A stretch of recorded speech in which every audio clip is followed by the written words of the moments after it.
You're watching Crookston Pirate Athletics on the KROX video stream. It's brought to you by the University of Minnesota Crookston, Egg Country, Grove Mechanical, Happy Joe's Pizza and Ice Cream Parlor, the Crookston Public School District, American Crystal Sugar Company, Christian Brothers Ford, Riverview Health, Benedictine Living Community of Crookston, Hugo's Family Marketplace, the City of Crookston, CHS Egg Services, State Farm Andy Omen, Crookston Valley Co-op, Northland Community and Technical College, along with the Crookston and Fosston Eye Clinics, all bringing you Crookston Pirate video stream on KROX. And a good evening to everybody, and we're just about ready to get this Riverview Health pregame show underway between Crookston and Mayville-Portland boys hockey here on KROX TV. I'm Gabe Bishop here with you. Honored to call it for a minute of action. Let's get right along to it on this Friday night. The Crookston Pirates, they're still unbeaten to start the year after getting a win over Bagley Fosston on Monday. Yeah, that was way back on Monday, so they're 4-0-1 on the season. Problem is, they had 2 straight days that they couldn't practice because Crookston High School closed all after-school activities in conjunction with closing down school due to the snow that came through. So that's a problem, and they need to try and make themselves feel a little bit better as they wind down the year and move into December. There's only a couple games left for the Pirates before their brief holiday break. The Pirate boys hockey and girls hockey teams are very different from one another. Pirate girls hockey, their last game against Detroit Lakes yesterday was their last one until December 29th, which is 2 weeks from Monday. It's an 18-day break of just practicing without getting some game time in. The Pirates, they play on the 20th in a home game here on the 20th, and then they play in the Thief River Falls Holiday Tournament on the 26th, which is a bit earlier than it normally is. It'll normally be the 27th, but it's the 26th this year. It moves up just a tad.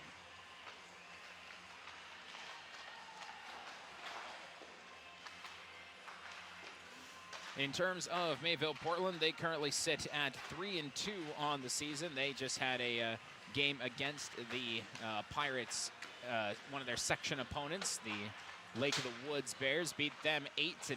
So not too bad of a performance there for the Ice Dogs, which is their mascot, and they go by Mayport as their co-op name, on their jerseys, which is pretty cool. I can appreciate that.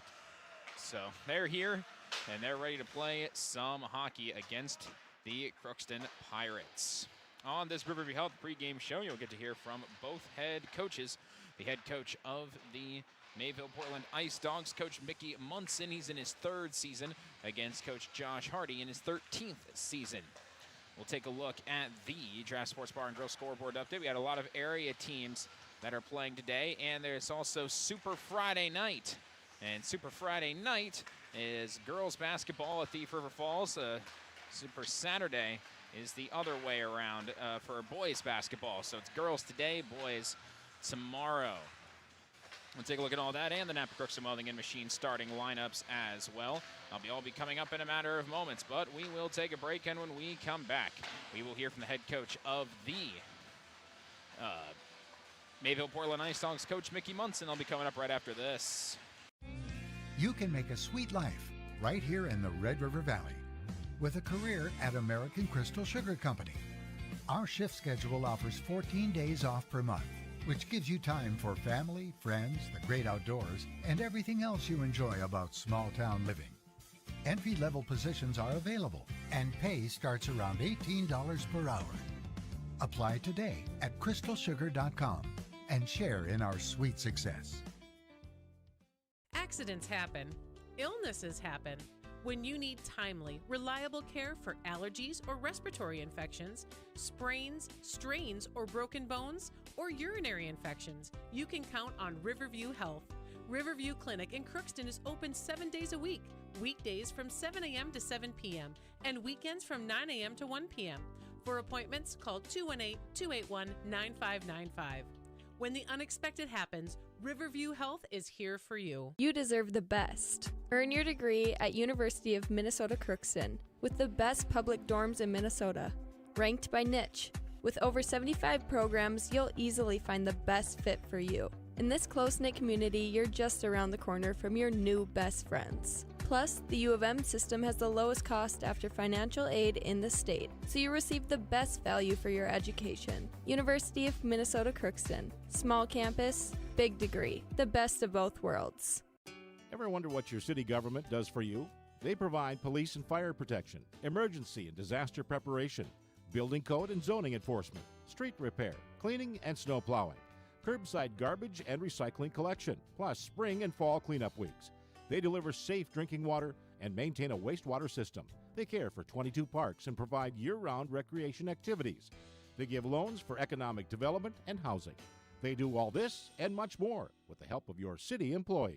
Shopping for groceries is easier than ever with Hugo's Family Marketplace. To simplify life, Hugo's offers convenient online shopping with delivery or curbside pickup at gohugos.com. Even better, shop on the go with the Hugo's Family Marketplace smartphone app. Download e-coupons, recipes, grocery lists, weekly ads, and place your grocery order right from your phone. Save time and save big with Hugo's Family Marketplace, your hometown grocer since 1939. You're gonna find more low prices, more great stuff when you go to Hugo's. This is my farm. Don't come out here and tell me what I need. I need solutions that work and market options that are worth my time. Small town support that sees the bigger picture. A global network that empowers us. A co-op that's there for us every day. This is Lindsay Erdman, Executive Director at Benedictine Living Community of Crookston. It is our privilege to serve the Crookston community and the surrounding area by offering a continuum of care ranging from assisted living, skilled nursing care, memory care, short-term stay and rehab, and outpatient therapy, including physical, occupational, and speech therapy. We also offer many employment opportunities with great benefits, on-site daycare, and a scholarship program. Contact us today at 218-281-3424 or benedictinecrookston.org. At Crookston High School, we really have a lot going on. There isn't that much going on. Oh yeah? We have softball, baseball, track and field, soccer, swimming, tennis, golf, volleyball, trap shooting, hockey, basketball, wrestling. So we have a lot of sports. And there is orchestra, band, choir, visual arts, speech, theater, Leo Club. And Crookston is one of the highest academic schools in the region. Really? Yeah, really, especially in math and science. I guess we do have a lot going on. Yeah, and that's why Crookston High School is my education destination. For over 45 years, Grove Mechanical has been the trusted choice for heating and cooling solutions in Crookston and the surrounding communities. From furnace repairs to air conditioning installations, we're committed to keeping your home comfortable year-round. We're proud to support this community and all its athletes. Best of luck to the Crookston Pirates this season. Grove Mechanical is behind you all the way.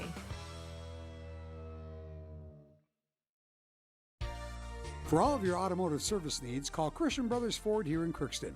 We have a service team to handle all of your vehicle's needs. Does your vehicle pull to the right or left? Call and schedule an alignment today. Proper alignment saves gas and wear on your tires. We're here to take care of your vehicle repairs and maintenance. Call Christopher or Jersey in the service department at 281-1338. Make an appointment today with the service department at Christian Brothers Ford of Crookston, where we make it easy. Here on the Rehealth pregame show, Mayville-Portland head coach Mickey Munson is with us, making the drive down here to Crookston to take on the Pirates. Took on another team in the Pirates section a little while ago against Lake of the Woods, won that one 8-1. What did you like about that team's performance? Yeah, you know, we came out and we played both ends of the puck. We played in the offensive zone. I think kept the puck deep, limited what we had to do defensively, but back check well. It was probably one of our most complete games, 51 minutes. Now that 5 games in, had a complete game like that, what does that do in terms of momentum and team morale? Yeah, all the little things, you know, we work on in practice, staying on the defensive side of the puck, moving it up, quit rimming it. Those things are starting to fall into place, so our game's becoming a little quicker. We're playing both sides of the puck well, playing 200 feet. And what do you know about this Pirate team and what kinds of things do you expect to see out of them? Yeah, they've got a top scoring punch that looks pretty tough this year. So, aside from that, we played them last year and came up really bad on the bottom end of it at the end of the year. So, I'm looking for a little redemption. So, how much of that can you kind of remember from that game? As of course that top line stayed the same, and how much of that are you using to kind of prepare yourself for this one? Yeah, we know we'll have to match up well with that first line. Like I said, they've got a scoring punch. We've got a few more developed lines, so I'm hoping to run 3, if not 4 lines a good chunk of the night, and use the legs when we got them. What are the keys to the game do you think you really have to do well specifically if you're getting out of here with the win? Little things. We have to get out of our zone, chip off the boards, let the forward skate into it, can over stick handle, and just get down to the basics of it. Over and in, deep, chase it hard, and keep it, below the hash marks in their end. Lastly, what will be the message to the guys right on the ice for the first period? Hey, we got to get to go right from the beginning. They're going to come out hungry as well, so, we can't take a shift off, so we need a complete 51 minutes. Well, this should be a lot of fun, Coach. I appreciate your time, and good luck. All right, appreciate it. Thank you. And that was the head coach of the Mayville-Portland Ice Dogs, Coach Mickey Munson, here with us on the Riverview Health pregame show. We'll take a break. We'll hear from the head coach of the Crookston Pirates, Coach Josh Hardy, coming up right after this. Hi, I'm Dr. Angie Smith, optometrist at the Crookston Eye Clinic and Foston Eye Clinic. We aim to provide high-quality products to our patients, things that we use ourselves in treating our own dry eye or coatings that we like to use on our own glasses. We offer myopia control contact lenses for children, which are soft contacts that not only correct their vision, but are designed to slow the progression of their nearsightedness. The eyes lead the body, and we are passionate about helping the eyes be safer, sharper, and faster.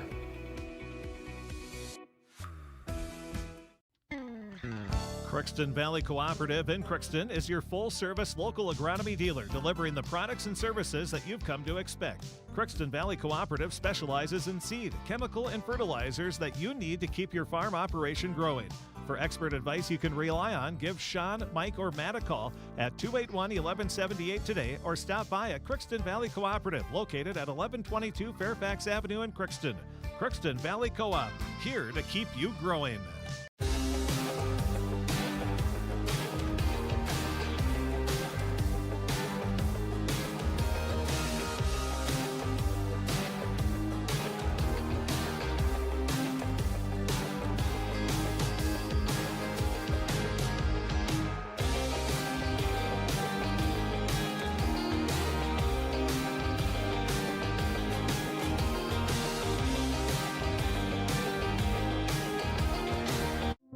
You've been waiting for a chance to do something that matters, something big without a big price tag. Welcome to Northland Community and Technical College. Here you can have a big impact on a small campus, in classrooms that mirror today's workplace, with instructors who teach from experience and know you by name. You've been waiting for a place like this. Are you ready?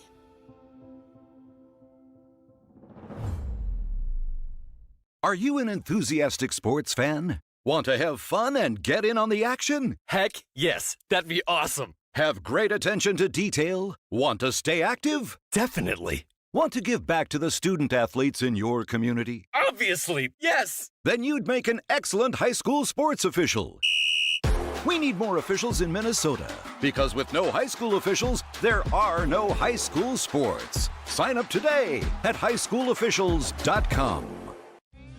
You can make a sweet life right here in the Red River Valley with a career at American Crystal Sugar Company.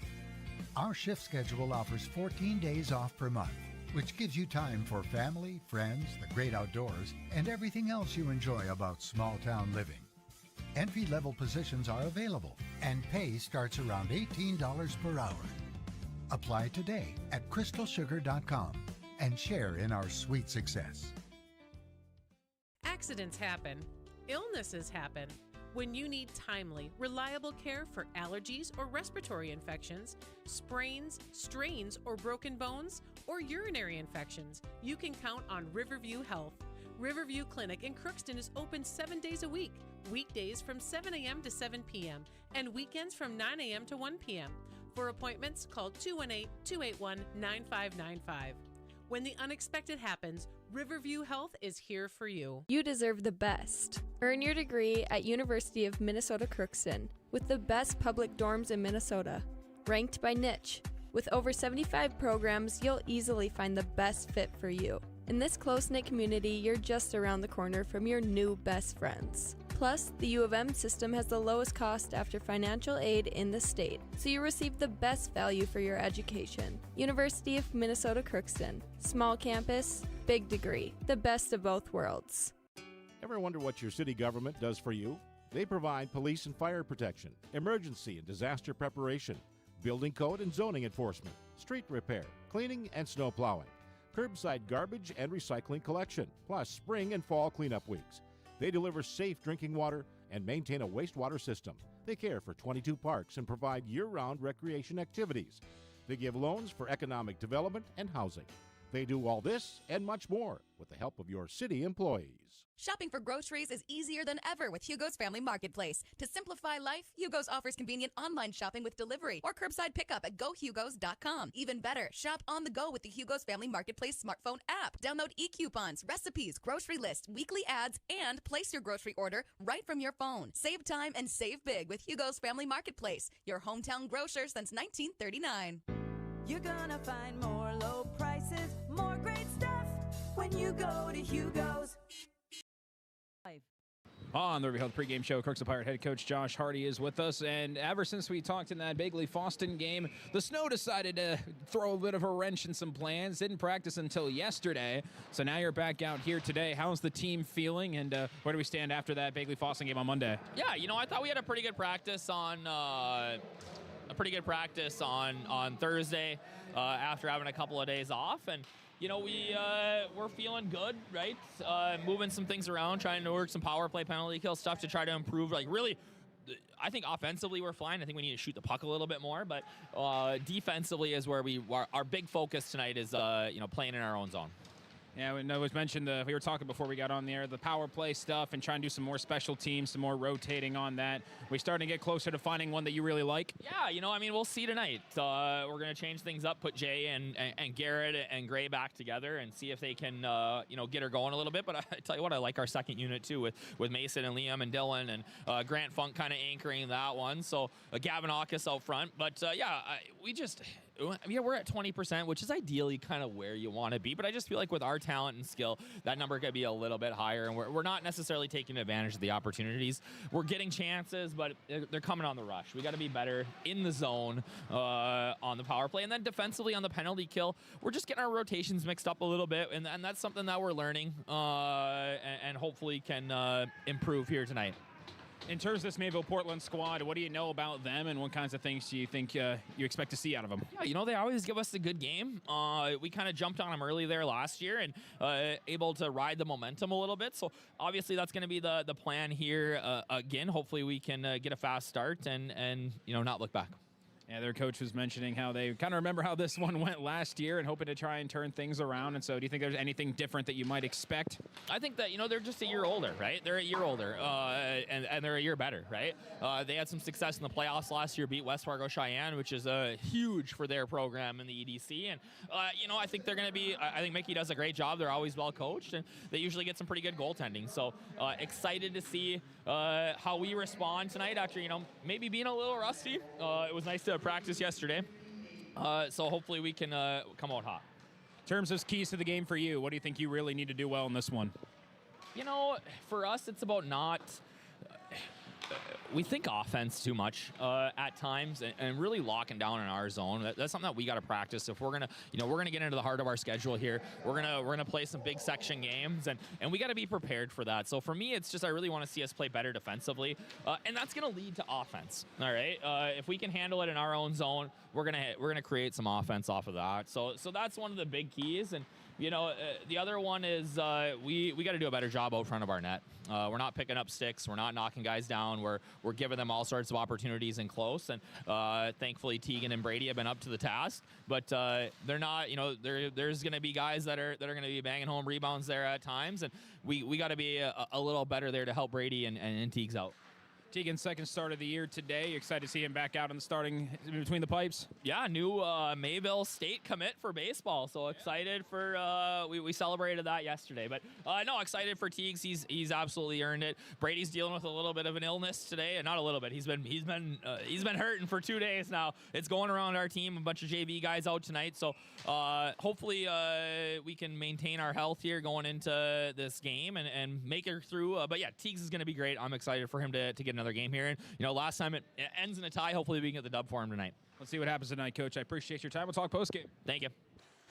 And that was the head coach of the Crookston Pirates, Coach Josh Hardy, here with us on the Riverview Health pregame show. Again, mentioning, Tegan Johnson, Fertile Bell Trammy kid, Mayville State baseball commit. Again, congratulations to him. He'll be between the pipes starting tonight for the Pirates with Brady Chandler out with an illness. We will take another break. When we come back, we'll take a look at our Draft Sports Bar and Grill scoreboard update, the Napper Crookston Welding and Machine starting lineups, all coming up right after this.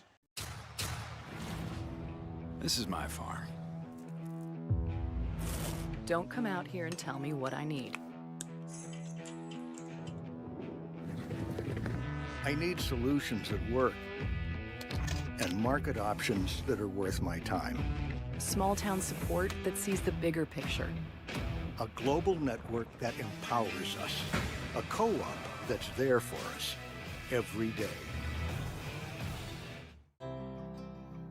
This is Lindsay Erdman, Executive Director at Benedictine Living Community of Crookston. It is our privilege to serve the Crookston community and the surrounding area by offering a continuum of care ranging from assisted living, skilled nursing care, memory care, short-term stay and rehab, and outpatient therapy, including physical, occupational, and speech therapy. We also offer many employment opportunities with great benefits, on-site daycare, and a scholarship program. Contact us today at 218-281-3424 or benedictinecrookston.org. At Crookston High School, we really have a lot going on. There isn't that much going on. Oh yeah? We have softball, baseball, track and field, soccer, swimming, tennis, golf, volleyball, Trap shooting, hockey, basketball, wrestling. So we have a lot of sports. And there is orchestra, band, choir, visual arts, speech, theater, Leo Club. And Crookston is one of the highest academic schools in the region. Really? Yeah, really, especially in math and science. I guess we do have a lot of going on. Yeah, and that's why Crookston High School is my education destination.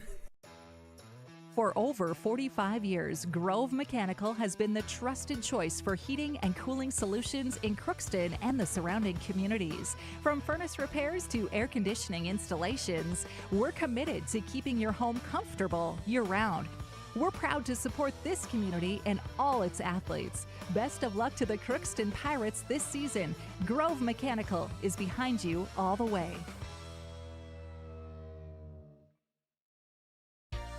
For all of your automotive service needs, call Christian Brothers Ford here in Crookston. We have a service team to handle all of your vehicle's needs. Does your vehicle pull to the right or left? Call and schedule an alignment today. Proper alignment saves gas and wear on your tires. We're here to take care of your vehicle repairs and maintenance. Call Christopher or Jersey in the service department at 281-1338. Make an appointment today with the service department at Christian Brothers Ford of Crookston, where we make it easy. Well, so welcome you back. Before we get into any of our local hockey conversation here to wrap up this Riverview Health pregame show, we've got some national hockey to tell you about as we check that in. The Minnesota Wild, they're not necessarily a team that's known for big spending. You can understand that, but they have a lot of prospects that they go through and all these other things that they try and fix. Well, that's changed. That's changed extremely tonight as the Minnesota Wild have just made a massive trade, acquiring what's known as the best defensive player in the NHL right now, Quinn Hughes from the Vancouver Canucks. Yeah, the Wild just traded for him. Now, they did send a lot of pieces. Zeev Buim, their 2024 draft pick, who's starting to show out really well. He's been traded in this deal, as has Marco Rossi, one of the more beloved Minnesota Wild members, I would wager. Liam Ogren, backup defender, and a first-round pick. But that's how much Quinn Hughes is worth. If you know anything about the Hughes brothers, Jack and Luke are on the New Jersey Devils. And then Quinn Hughes, former Canuck, now member of the Minnesota Wild, as they've gone and traded for him today. That is big news for a team that doesn't really make a lot of big trades. That just stuns a lot of people. So it'll be interesting to see how that works out. But Quinn Hughes, member of the Minnesota Wild, he'll be probably shaping up right at the end of the Christmas break, right before the end of the Christmas break, to get it in play. Back on the local side, let's take a look at our Draft Sports Bar and Grill scoreboard update. Mentioning Super Friday in basketball for the a lot of Class A games. Girls basketball started out with Badger, Greenbush, Middle River, and the Northern Freeze. BGMR not quite what they were last year, but they beat the Northern Freeze 50-37. There was a big game after that between Sacred Heart and Warren Alvarado Oslo. And those are two very solid teams. And Sacred Heart said, yeah, but we're better. Beat them by 25, 54-29 in another defensive game. Keep an eye on Sacred Heart. They haven't really been the team to score a lot of points this year, but they haven't allowed many points either. Park Christian, they beat Noman Waubun 65-32. Climax Fisher up 19 on Foston with 2 minutes to go there. Boys basketball in the area, of course, on KROX Radio. Furter Beltrami taking on the Crookston Pirates a little bit later on. That Riverview Health pregame show will be starting in a matter of moments over there. We also mentioned girls basketball for the Crookston Pirates. They are taking on East Grand Forks. Dilworth Glen Felton's beating Barnesville 29-25. Perm over Park Rapids 45-23. Hawley over Pelican Rapids 50-35. Those are all girls basketball AA scores. And again, Crookston takes on East Grand Forks today. Boys basketball, as we mentioned, Super Saturday is going on tomorrow for them, and so not any scores yet that we can pass along for that. My phone's still blowing up over that Quinn Hughes news. That is that's a big-time trade, and not one that I would have expected the Minnesota Wild to do. If you're going to pick out ownership, I mean, the Twins have good ownership in terms of fan experience, but they don't have good ownership in terms of building a team.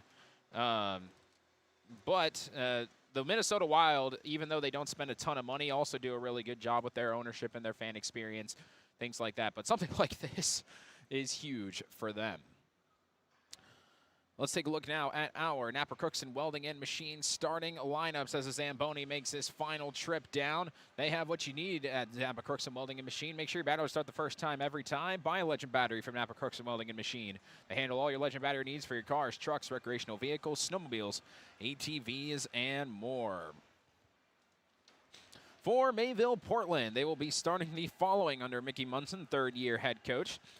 Centering the top line will be the captain, Braden Caron, the senior. He's flanked by two other seniors, Wyatt Heskin, the left-handed shooter on the left wing, and Alex Arsvold. He's one of two Arsvolds on the team, and he is a left-handed shooter on the right wing. Top defense, Justin Verwest and Sawyer McGillis, both seniors. Sawyer McGillis, the assistant captain, and Jack Matson, the senior again, will be doing the goaltending. The entire top line, third offensive line, and top D line are all seniors. And those are the only seniors on the roster. They're all together besides one, and that one is my favorite one because his name is Jamie Lee, and that is my sister's name. So, and spelled the same way, Jamie. So that's a cool moment there for me. I took a picture of that and I sent it to her, and I said, "Hey, I didn't know you played hockey." So hope she gets a kick out of that. For Crookston, same top line as you would expect with Grayson Ecker centering it. Garrett Fisher on the left side, Jay Reese on the right side. Garrett Fisher is tops on scoring, Jay Reese second in scoring. Grayson Ecker's third in scoring, but these are all total points, but he's not third in assists. That belongs to Dylan Larson, who has 4 assists on the bottom third line. Defense, Tate Hamry pairing up nicely with Isaiah Donarski. And as we mentioned, Tegan Johnson will be getting the start in net. Lights have dimmed down, as you can see, which means the team is about ready to make their way on out. With the nets and everything ready and the Zamboni done. And for about a 7-10 start, JV game went a bit long. There were a ton of penalties in that JV game. A ton. More than you normally see in a varsity game. There were lots of JV penalties. So that's caused a bit of a delay here tonight. But the teams are ready to make their way out in a matter of seconds. It should be a fun one between Crookston and Mayville-Portland. They Pirates had their number last time around, and there might be something happening down low, but the officials have gotten on the ice. Here comes Mayville-Portland. They skate on the bottom of your screen now. And the Pirates will be soon to follow. Mayville-Portland's less than an hour away from here, so they do have some fans that have made the trip out this way. They've driven out east. One of the EDC teams. Buzzer sounds just in time. Here come the Pirates out onto the ice. And we are just about ready to play some hockey here in the Crookston Sports Center. We will take one last break, and when we come back, we will have the opening puck drop between Crookston and Mayville-Portland. This one should be fun. This has been the Riverview Health pregame show on KROX. Hi, I'm Dr. Angie Smith, optometrist at the Crookston Eye Clinic and Foston Eye Clinic. We aim to provide high-quality products to our patients, things that we use ourselves in treating our own dry eye or coatings that we like to use on our own glasses. We offer myopia control contact lenses for children, which are soft contacts that not only correct their vision, but are designed to slow the progression of their nearsightedness. The eyes lead the body, and we are passionate about helping the eyes be safer, sharper, and faster.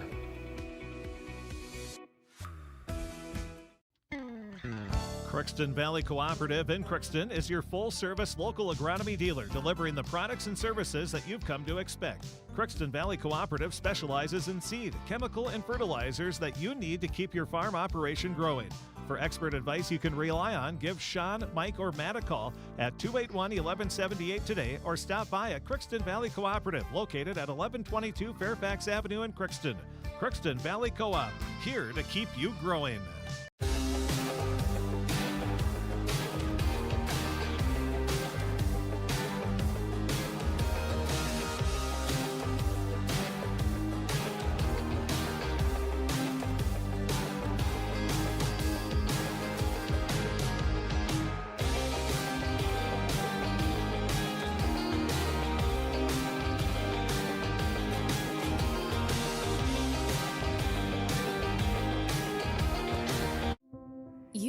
Waiting for a chance to do something that matters, something big without a big price tag.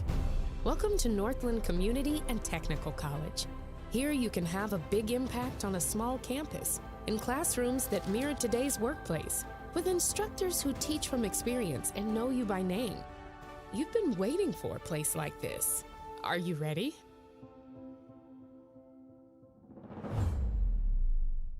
Are you an enthusiastic sports fan? Want to have fun and get in on the action? Heck yes, that'd be awesome. Have great attention to detail? Want to stay active? Definitely. Want to give back to the student athletes in your community? Obviously, yes. Then you'd make an excellent high school sports official.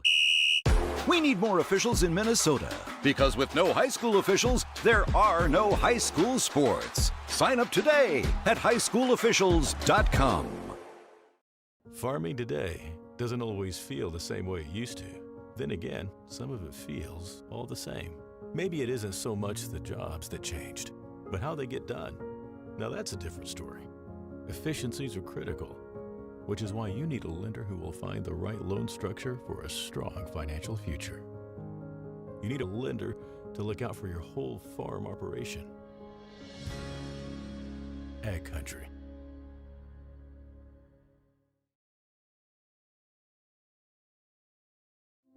You've been waiting for a chance to do something that matters, something big without a big price tag.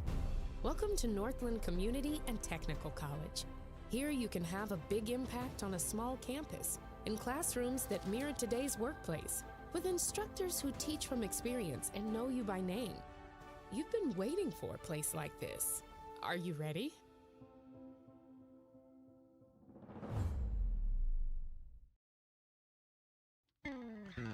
Crookston Valley Cooperative in Crookston is your full-service local agronomy dealer, delivering the products and services that you've come to expect. Crookston Valley Cooperative specializes in seed, chemical, and fertilizers that you need to keep your farm operation growing. For expert advice you can rely on, give Sean, Mike, or Matt a call at 281-1178 today or stop by at Crookston Valley Cooperative, located at 1122 Fairfax Avenue in Crookston. Crookston Valley Co-op, here to keep you growing.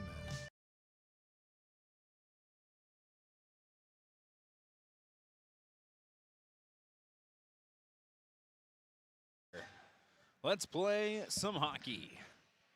Crookston will be moving left to right on your screen there in the home white script. Pirates across the front in blue, numbers in blue with the gold trim. Mayville-Portland, they're in their road red jerseys. Mayport across the front in white and dark blue numbers. That's not black, dark blue with the white trim. We are underway, immediately trying to get it in deep were the Ice Dogs, and they'll try again before it finds the stick of Grant Funk. 5-1 Ice Dogs win in JV, looking to turn things around. The Crookston, of course, they were down a few players on JV. This one sent in deep, tracked down by Wyatt Heskin, fighting with Grant Funk. Second line gets a start for the Pirates. And out there's Mason Reitmeyer, and here he comes. And Reitmeyer going 1-on-3, he'll just send one toward the net. Bounces back out to Larson and try to fire a tight angle, and it gets broken up.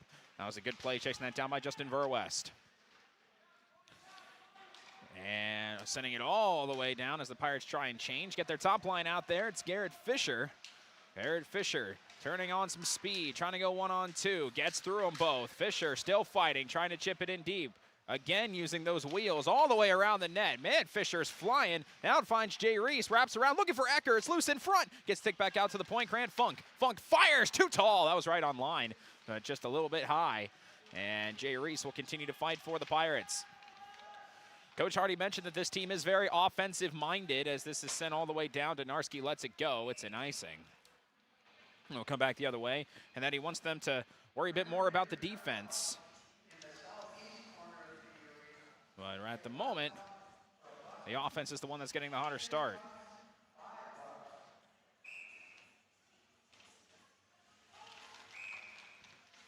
And a little whistle from one of the two referees. Redo that face-off between Jay Reese and Carter Anderson. It's won by the Ice Dogs. Here they come. Oh, full head of steam for Liam Marquardt. He fires. That shot's blocked. Kick save. Johnson, no rebound, and Johnson makes another save. Tate Hamry got in the way of that. Grayson Ecker trying to get it out. Kept him behind net by the Ice Dogs, and now Ecker's got some room to skate. Grayson Ecker had it knocked away, but grabbed by Garrett Fisher. Moving it forward. Too far for Grayson Ecker. They'll wrap it around, kept in deeply, tracked down by Aiden Ardsvold. The other one, Alex Ardsvold, wears 21. Aiden wears number 2. Easton Hansen fighting with the Ice Dogs in the corner. Jay Reese over trying to break it up, sent back out to center ice. Tate Hamry didn't see it. They wave off icing. Hamry will track it down. Mayville-Portland changes all 5 players. Up ahead, here comes Jay Reese. Look out, nice move, gets around a couple. Cross-ice pass, gets broken up. Looking for Dylan Larson, who's third on the team with 4 assists, doesn't have a goal yet. Here comes Ice Dogs, 2-on-2. Shot blocked, loose in front, knocked down by Funk. Rebound shot save made by Johnson. That hit him in the left shoulder. The last line of defense to stop that shot. That ends up being the first proper save of the game. Here comes Grant Funk. Tries to chip it in deep. Tried to do a no-look around Verwest. That didn't work. Verwest was there to track it down, get it back out to center ice. Played over there by Cody Demra. Demra centers one, intercepted. Verwest will push it up ahead. This is taken by David Korsmo, center of the third line. Making a move, and then we chipped in deep. There by John Matson, the senior twin brother of Jack Matson, the man in net. Out the other way, puck's gained down for Evan Schockman, trying to go 1-on-2, takes a shoulder, had it broken up, and Sawyer McGillis will take it for the Ice Dogs. 3 minutes gone by, no score. Puck behind the net here and taking it back up top. Hits off the stick of Korsmo. Korsmo, look out. Pressure from Mason Reitmeyer. They're onside. He let it go as if they weren't. Puck just pinballing around. Gavin Aukus trying to chase it down. Ice Dogs had it cut off by Liam Larson. Now Aukus working there with Larson. Fight behind it. Larson's got it. Liam Larson chips it outside. Grant Funk swing and a miss. And the puck's loose and it's a 3-on-1. But then the Mayville Ice Dogs choose to change. Oh, good pass, but offsides. A little too far out in front was Alex Arsvold. Face off coming.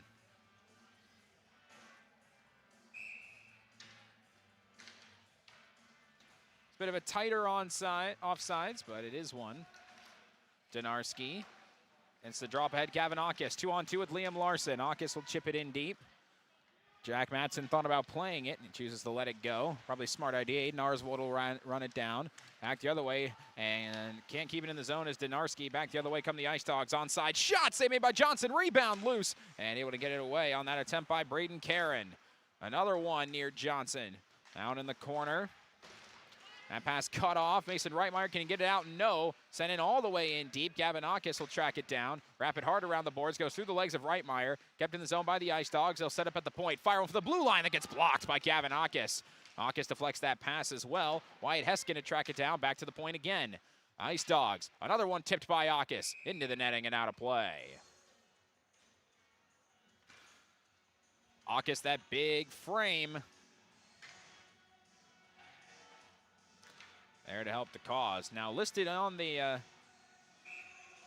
roster today for the Pirates in terms of players they had for varsity was Hudson Rick, the junior, big man, number 4. He got sick during the JV game and is now not able to play on the varsity side. Moving in are the Ice Dogs. Send one in centering and a score! And Mayville-Portland will strike first. Goal on the play by Liam Marquardt. At 4:35, 1-0.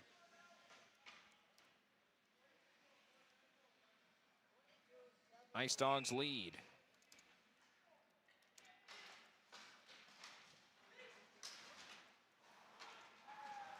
Second line center gets that goal. Here comes Jay Reese. Fisher. And Heinz Ecker, he missed the net. He had an open look. Easton Hansen and Carter Anderson get the assists on that goal. Crookston working behind the net, trying to center one. It's Reese to Fisher, save made. Point blank, stopped by Matson. Back to Fisher, he couldn't keep it on his stick.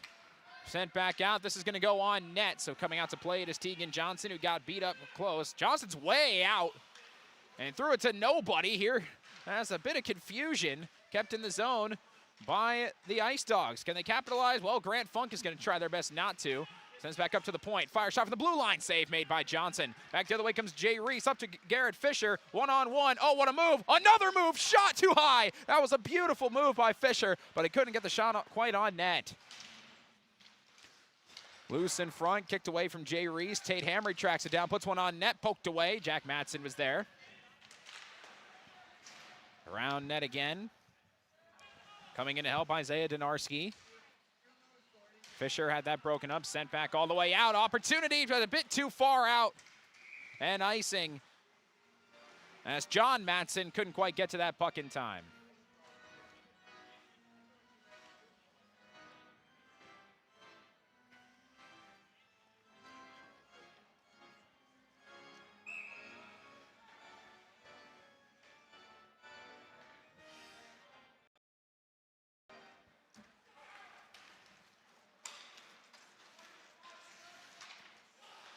Back the other way comes Portland, then sent back in deep.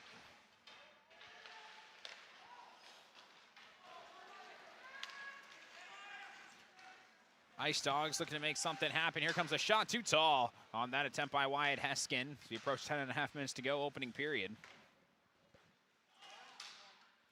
Turnover as they fight it away from Rowan Benoit. That one taken away. And back up top, Heskin, he loses it. Benoit's got it. And he'll wait and send it in deep. Spin around and change, although that might have hit the official, which was not the intent. Oh, good breakup by Grant Funk. Put it right to Jack Matson, banks it off the wall. Official over there again. He's had puck near him multiple times. That puck tipped by Grant Funk, no icing. Cody Demmer will track it down behind his own net. Reitmeyer doesn't see it. Aukes turns it over. Ice Dogs leading 5-1 in shots on goal. This one bounces in front. Aukes Gets it out of the zone. He's got it. Gavanakis moving in. Swing and a miss. And puck rolls all the way down. Underneath. Back the other way come the Ice Dogs. Heskin. Heskin weaving. Heskin. Turn around. Swing and a miss. Rebound. No dice there. Loose in front now. And the Ice Dogs just couldn't get a shot off in a couple of chances. Here comes Grant Funk. Trying to go the whole distance. Funk all the way into the corner. Swings one around. Nobody there. Takes a hit as a process. Tate Hamry back out on the ice for the Pirates. Initially, and Reitmeyer cut it off from Funk. That would have been kept in the zone, and now the Ice Dogs have an opportunity. Moving in, shot wide off the stick that time of Carter Anderson. Got an assist on the first Ice Dogs goal. 1-0, 9 minutes to go, and that's a high stick for the Pirates, so faceoff will go in front of Tegan Johnson.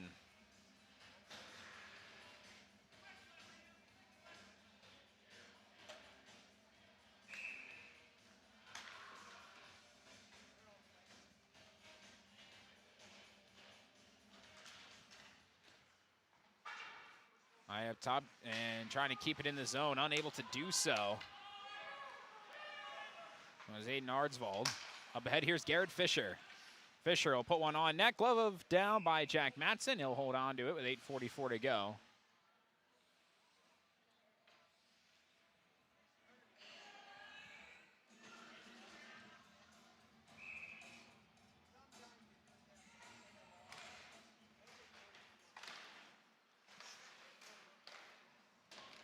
Down low.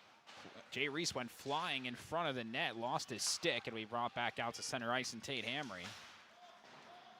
Hamry will wrap it all the way around. Played by Evan Shapinski. Shapinski lost it, sent down low. Grayson Ecker centers one. Fisher score! You can't give him any space, and he runs into the glass where a bunch of little kids are cheering for him. Great pass by Ecker, and we're tied at 1.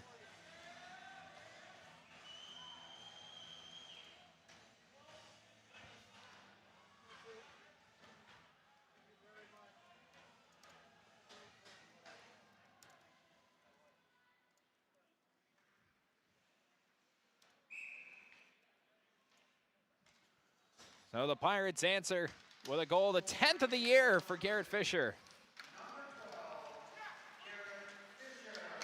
And sent in deep by Ecker.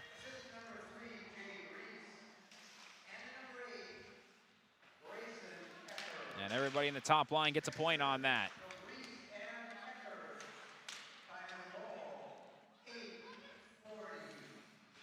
At 8:40. So it's 7:55 to go, first period, all the way back out. Letting it rip down low. Ice Dogs trying to get it out. Garrett Fisher applying some pressure. A couple players run into one another, but it's back out to center ice and Grayson Ecker.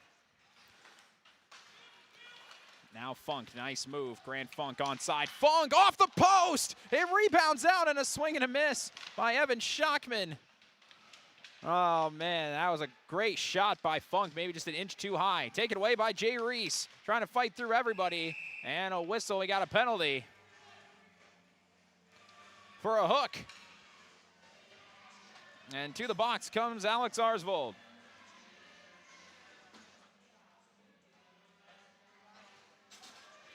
Pirates on the penalty on the power play, which is something they've been trying to work on. As you heard from Coach Josh Hardy in the pregame show, he wants to see a bit more out of him. Here's Larson right off the draw. Finds the stick of Gavin. Aukis save made by Matson in a clear.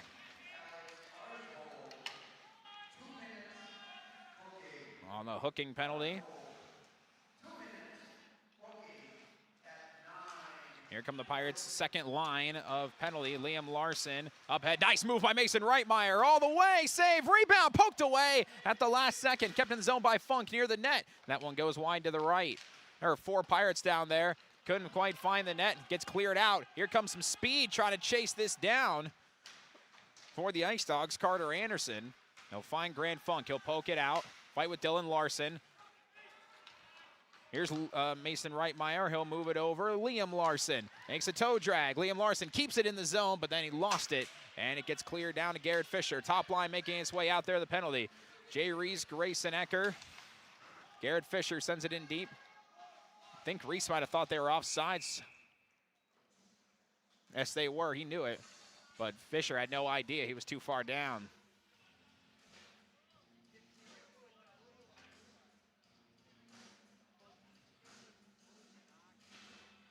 .58 seconds left on the Ardsvold hooking.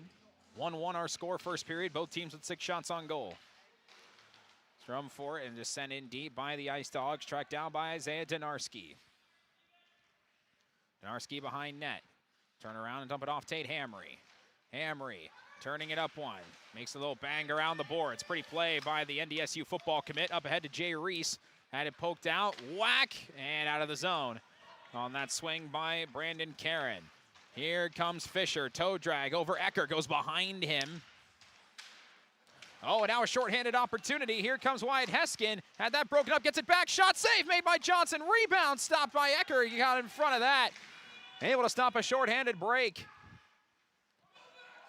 And Coach Hardy is adamant trying to get these guys to move the puck on the power play. It's not working the way they wanted to.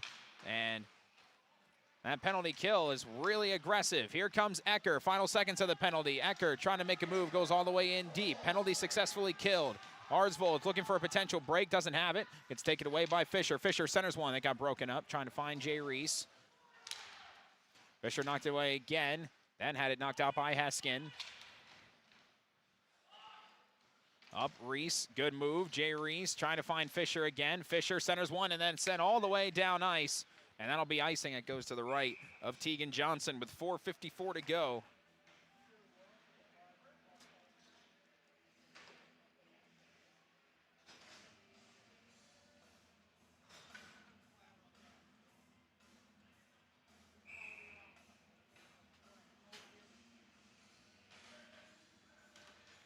So face-off coming. Taken by Liam Larson. Larson does a spin around, scored his first goal of the year against Bagley Fawcett. Centers one, score! Gavin Akis. Oh, what a beautiful pass from Liam Larson. And Akis makes it 2-1.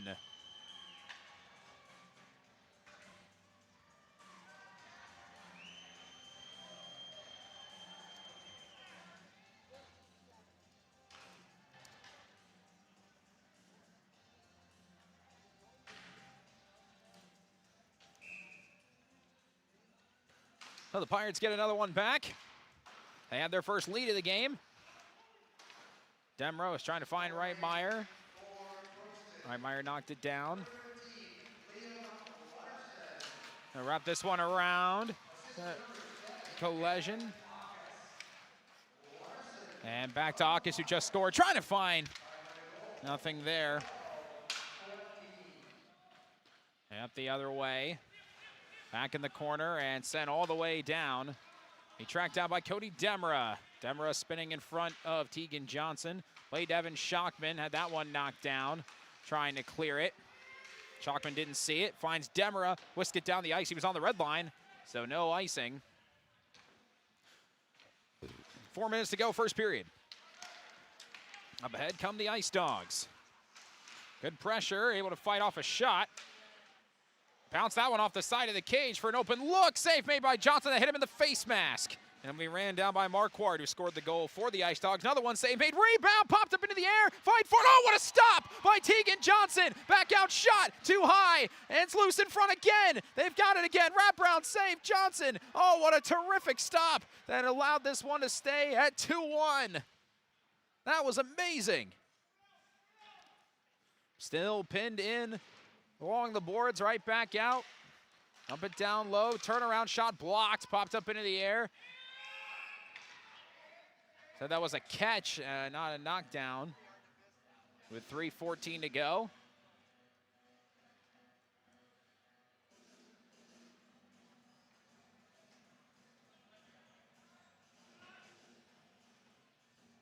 So it'll be a face-off to the right.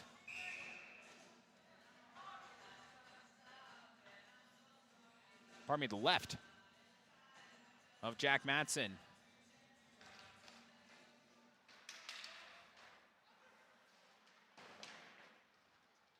Wrapped around the boards. Ice Dogs have got it, try to clear it. Oh, good knockdown by Tate Hamry. Hamry moving in. Hamry thought about centering it, goes all the way around, dumps it back off down low. Jay Reese, He's got it. Trying to poke it out to Ecker. Ecker makes a hit. They're trying to center one for Fisher. They keep breaking that up. Hit it off the side of the cage. Ice Dogs have got it back, but they pass it to nobody. Grayson Ecker will be the first one there. Around the edge, big hit away from the play. Cleared out by Ardsvold. Tate Hammer had an extra push. Back the other way comes Brandon Karen. Karen goes down. That might be a penalty. Do they call one? Signs point to no. That's legal play. Jay Reese has got it. Now Jay Reese gets shoved to the ground. And very physical play in these last couple minutes with 2:20 to go. And now a delayed penalty coming up against the Ice Dogs. So 6-on-5 for the Pirates. Tate Hamry. Pass too far for Grayson Ecker. So it'll be the second power play for the Pirates. Unsuccessful on their first one. With 2:13. On a slashing penalty that'll go against White Heskin.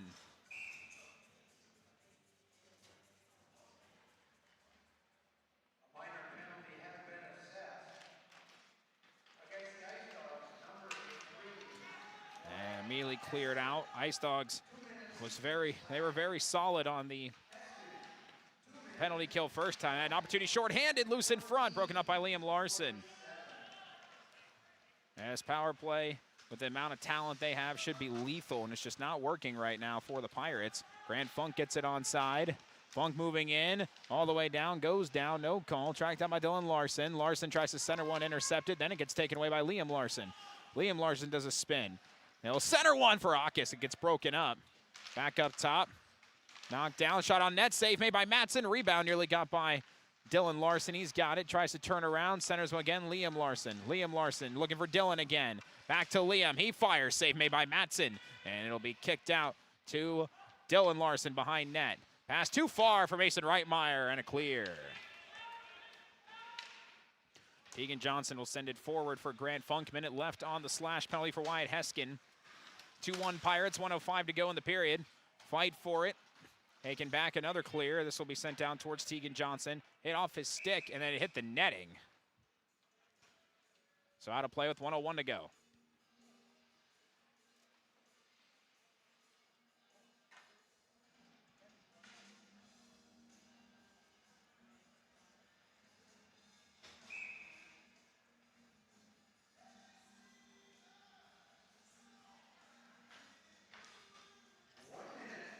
Face-off won by the Pirates. They get out to center ice. Garrett Fisher turning on the speed. Here he comes. Garrett Fisher, toe drag shot, save made by Matson, and he'll cover.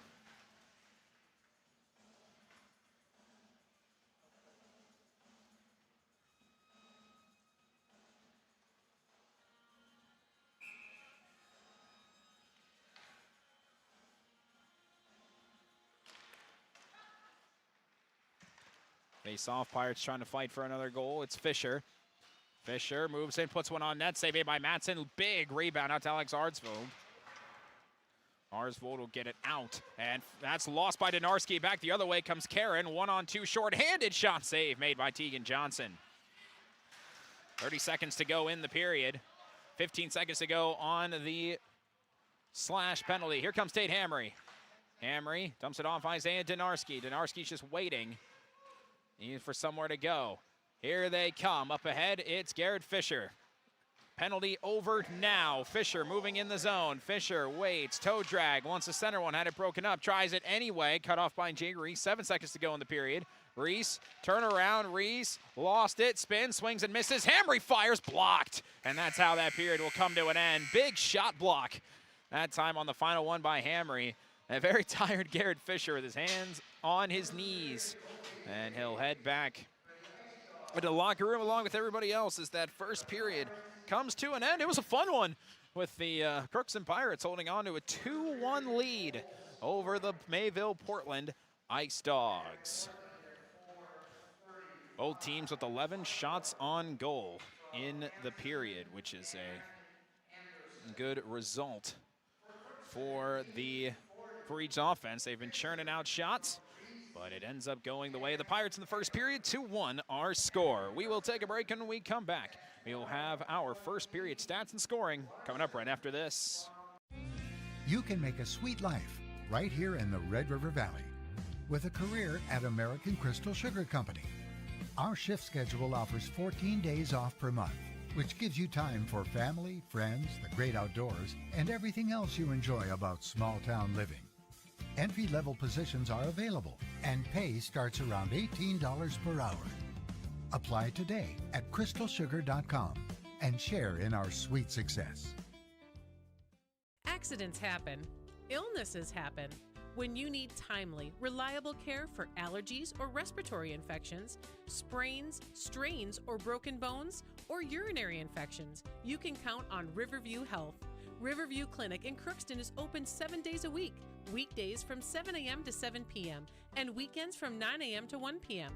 For appointments, call 218-281-9595. When the unexpected happens, Riverview Health is here for you. You deserve the best. Earn your degree at University of Minnesota Crookston with the best public dorms in Minnesota, ranked by niche. With over 75 programs, STEM has the lowest cost after financial aid in the state, so you receive the best value for your education. University of Minnesota Crookston. Small campus, big degree. The best of both worlds. Ever wonder what your city government does for you? They provide police and fire protection, emergency and disaster preparation, building code and zoning enforcement, street repair, cleaning and snow plowing, curbside garbage and recycling collection, plus spring and fall cleanup weeks. They deliver safe drinking water and maintain a wastewater system. They care for 22 parks and provide year-round recreation activities. They give loans for economic development and housing. They do all this and much more with the help of your city employees.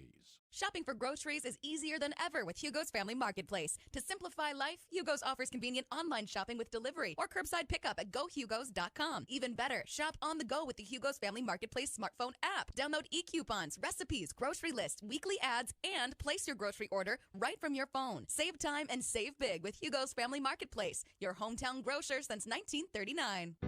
You're gonna find more low prices, more great stuff when you go to Hugo's.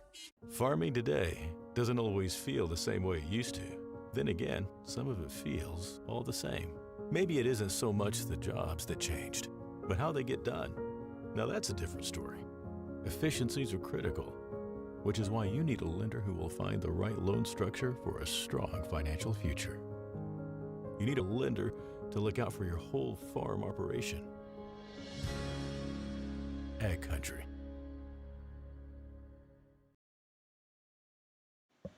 Back here at the Crookston High School Gymnasium, it's a one-goal lead for the Crookston Pirates. They have a 2-1 advantage over the Mayville-Portland Ice Dogs. It was a fun first period of play, as there's Mayville-Portland that recorded 5 of the first 6 shot attempts, and that 5th one came through at 4:35. Liam Marquardt, center of that second line, the sophomore.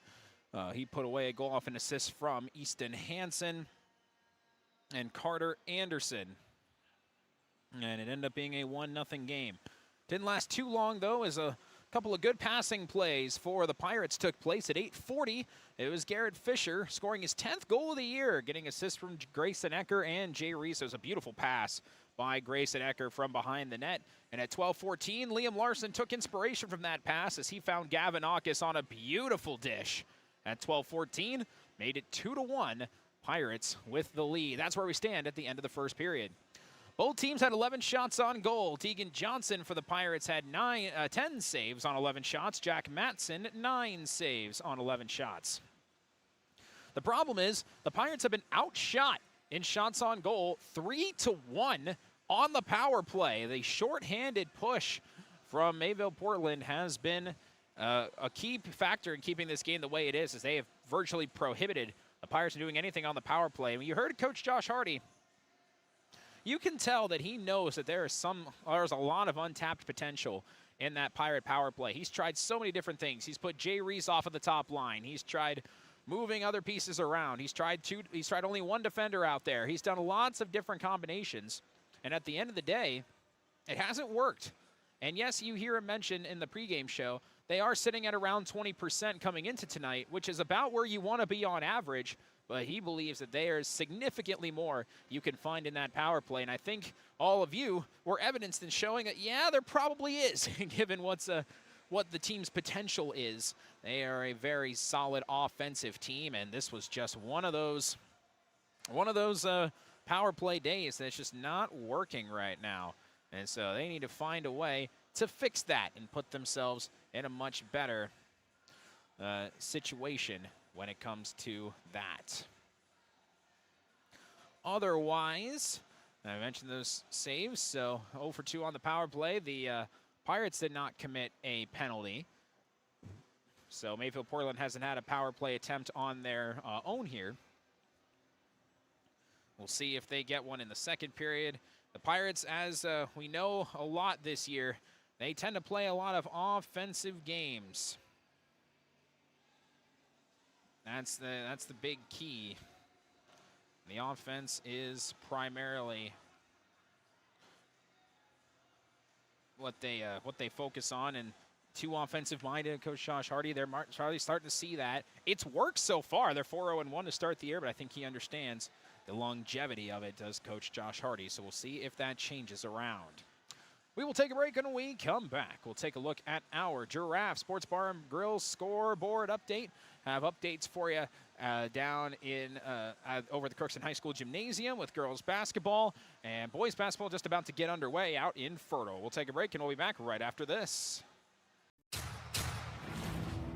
This is my farm. Don't come out here and tell me what I need. I need solutions that work and market options that are worth my time. Small town support that sees the bigger picture. A global network that empowers us. A co-op that's there for us every day. This is Lindsay Erdman, Executive Director at Benedictine Living Community of Crookston.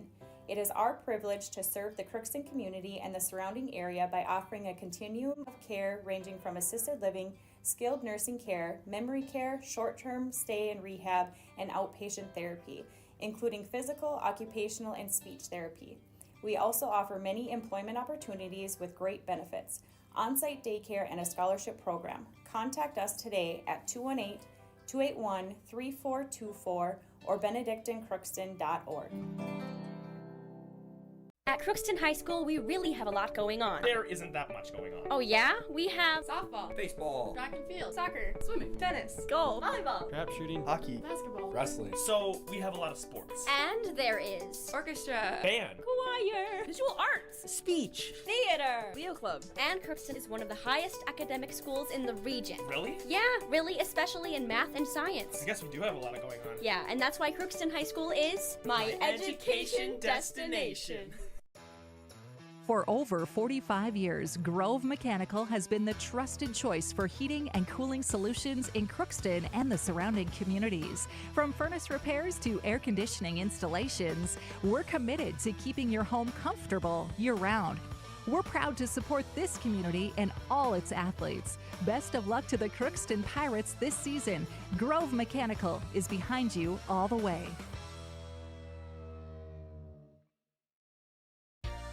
For all of your automotive service needs, call Christian Brothers Ford here in Crookston.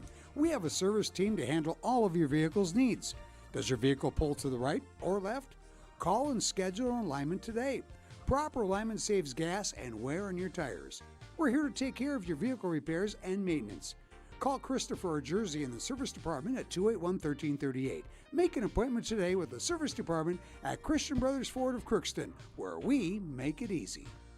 Hi, I'm Dr. Angie Smith, optometrist at the Crookston Eye Clinic and Foston Eye Clinic. We aim to provide high-quality products to our patients, things that we use ourselves in treating our own dry eye or coatings that we like to use on our own glasses. We offer myopia control contact lenses for children, which are soft contacts that not only correct their vision, but are designed to slow the progression of their nearsightedness. The eyes lead the body, and we are passionate about helping the eyes be safer, sharper, and faster.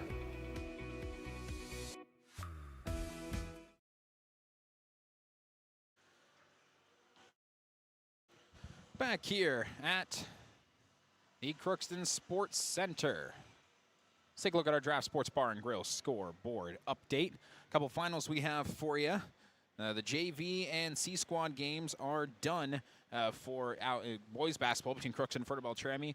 JV and C Squad both went the way of the Falcons, 43-23 and 41-34, respectively. Some finals we have for you. Boys hockey, Bagley-Fawston, they beat Moose Lake Willow River 7-2.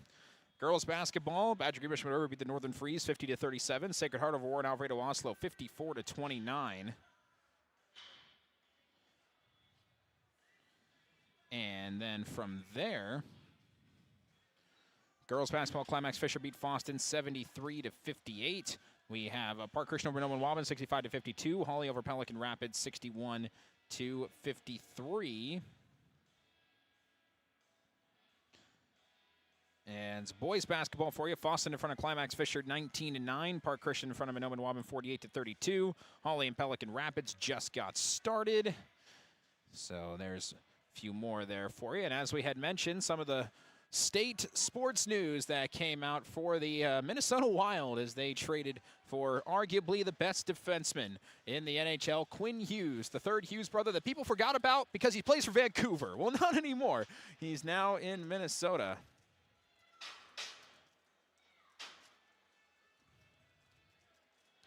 As they have acquired him for Ziev Buim, Marco Rossi, Liam Odgaard, and a first-round pick. So huge amount of players being transported over to the Canucks, who are one of the worst teams in the NHL right now, to the Wild, who just beat the Stars, who are in third place in the Central, 8 points behind the Stars, and everybody behind the Avalanche, who are running away with everything right now. They only have 2 losses in regulation. They are a very tough team.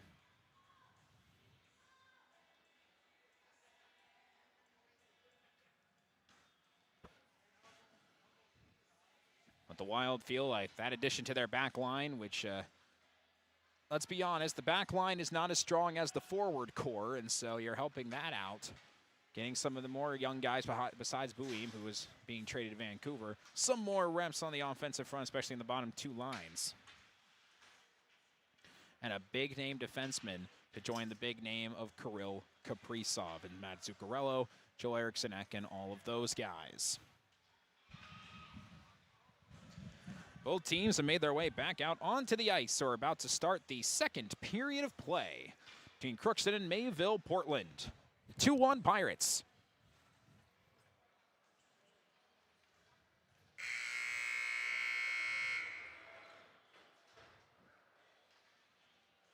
Fun first period of hockey. What does this second period have in store for us?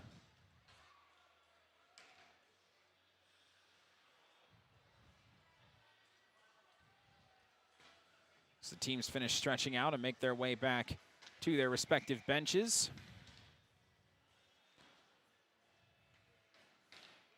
Top line of offense, second line of defense will start for the Pirates, start the second period. Top line of both for Mayville-Portland. Crookston moving right to left on your screen to start the second period of play.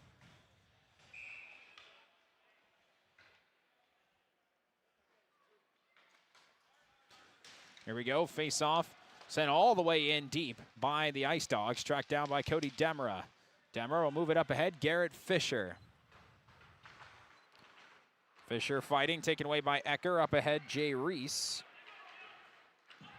Back to Fisher. All the way in, Fisher, short side save made by Matson. Back out the other way. Pine net hard off the boards. Ice Dogs moving up ahead. Oh, big collision. Cody Demera took a shot. And who's going to the box? Or was it offside? Just an offside. Wasn't a penalty. I didn't think there was one.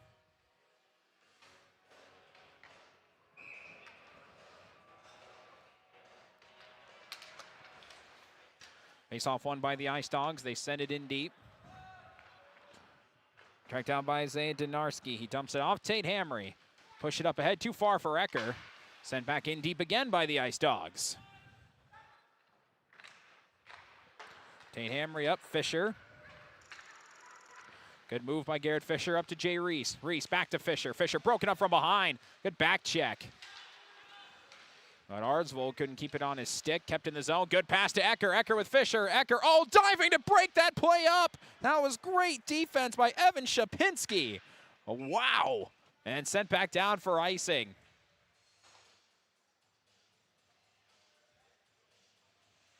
That was a very cool play.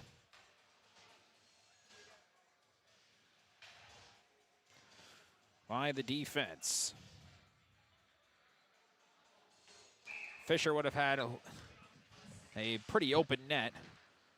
Ice Dogs win the draw. Donarski can't keep it in the zone, and now moving in. Oh, good breakup by Hamry. Bounces right back. Second line trying to center one, chip it back behind the net. Good closeout defense. Easton Hansen couldn't get one on net. Isaiah Donarski's down there. He'll find Tate Hamry. Hamry will dump it off. Liam Larson. Larson up ahead for Mason Reitmeyer. He knocked it down but couldn't keep it on his stick. Played by Shapinski. Shapinski too far, and it gets taken away by Donarski. Donarski up ahead. Oh, just past the stick of Liam Larson, but he did touch it, so no icing. Larson fighting. Larson gets it back. Centers one for Reitmeyer. Just couldn't quite get the shot off. Down low. Centering again. Akis on a good feed by Larson. Wrapping it around the net. Cross. Good pass to Reitmeyer. Poke checked away. Loose in front. Save made by Matson. And a whistle blows. And what do we have here? Oh, the net did come off its hinges a little bit, so there's the stoppage.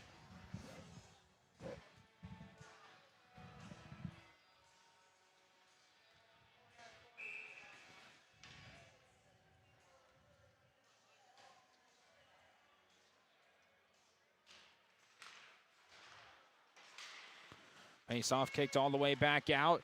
Pushed head 2-on-1. Grant Funk trying to get up and get it. Good pass, open lane, tight angle save made by Tegan Johnson. Pompton bouncing puck, cleared out to center ice by Grant Funk, sent in deep. Mayville-Portland had to avoid it because they were offsides. Tracked down by Cody Demera. Demera pushes it up ahead, too far. Goes all the way down, no icing. Down low. Pirates trying to keep it in the zone. They do. Dylan Larson fires just a bit too tall. Dylan Larson kept in the zone. Shockman trying to find it. Poke back out. Kept in the zone by Funk. He fires. That gets knocked down. Deflected to the corner. Down low, Evan Shockman trying to center one for Benoit. That got knocked away. Up ahead, Ice Dogs will push it out to Grant Funk. Sent in deep. Pirates changing, top line out there. Jay Reese with an intercept. Waits to get onside, lost it. Garrett Fisher, good poke out to Reese. Reese will fire, that gets kicked away. Garrett Fisher fires, save made. Madsen had got through his legs but missed out wide to the left. Down low, Reese. Reese doesn't have anything. Now we'll do a wraparound shot. Knocked down by Madsen. Jay Reese, good D, trying to get it back. Can't quite. And sent all the way down for an icing by the Ice Dogs.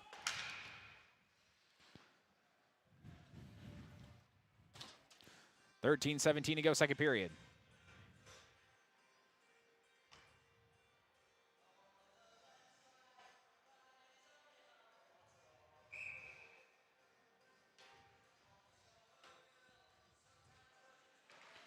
First four shots on goal, make it 5 and 6. Almost couldn't go through. Jay Reese fighting, trying to center one for Fisher. Reese trying to fight again, gets hit by the official. First 5 shots on goal in favor of the Pirates. They haven't been able to break through. Fisher trying to center one for Ecker. Gets taken away and cleared out. Back to Tate Hamry. Fighting down low is Reese. Spins up ahead. Jay Reese onside. Reese, toe drag. Lost it. Slammed down. That was good defense by Mayville-Portland. Up ahead, too far. On a pass for Karen and an icing. 12:42 to go.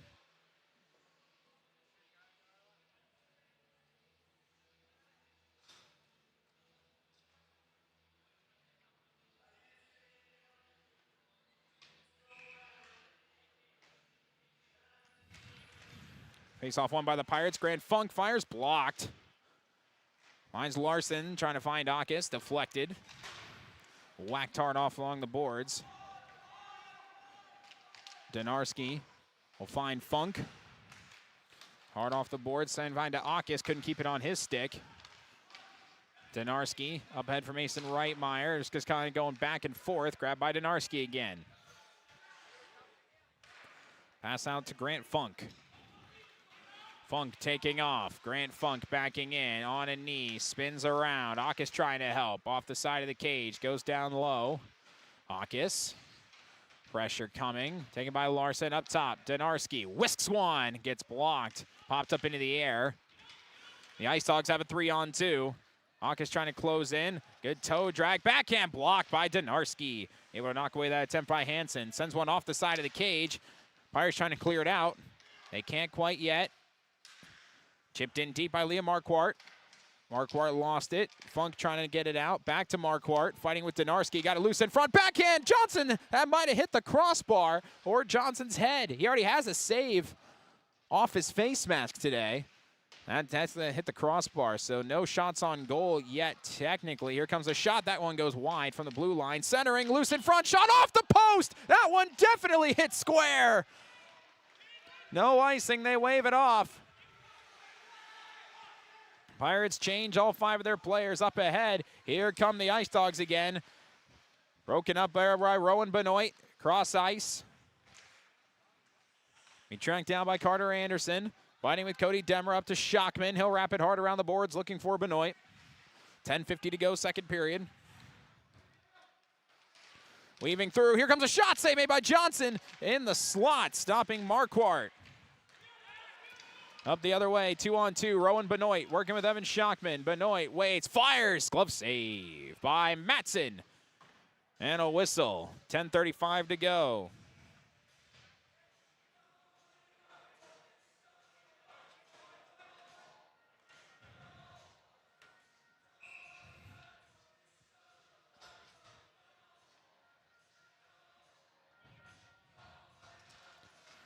Face off, fight for it, chipped up in the air, and Mayville-Portland's got it. They send it down, Tate Hamry.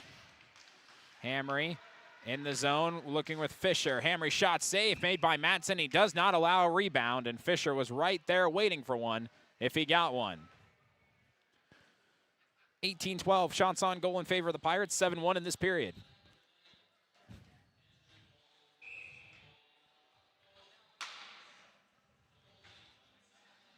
Face-off coming.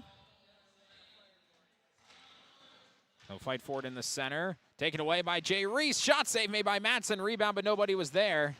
Alex Arsvold trying to knock it away from the Pirates. A grab by Fisher. Moving in. Save made. Fight for. Kicked out. And the whistle blows. All the net came off again.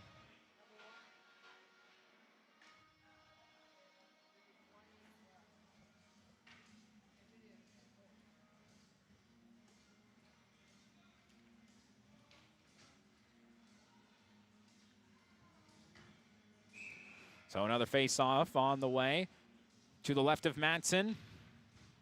Pirates win it. Reese up top. Demmer had to whack it to keep it in the zone. So too far back. That pass out in front will be an icing on the Ice Dogs. 10 minutes to go in the period.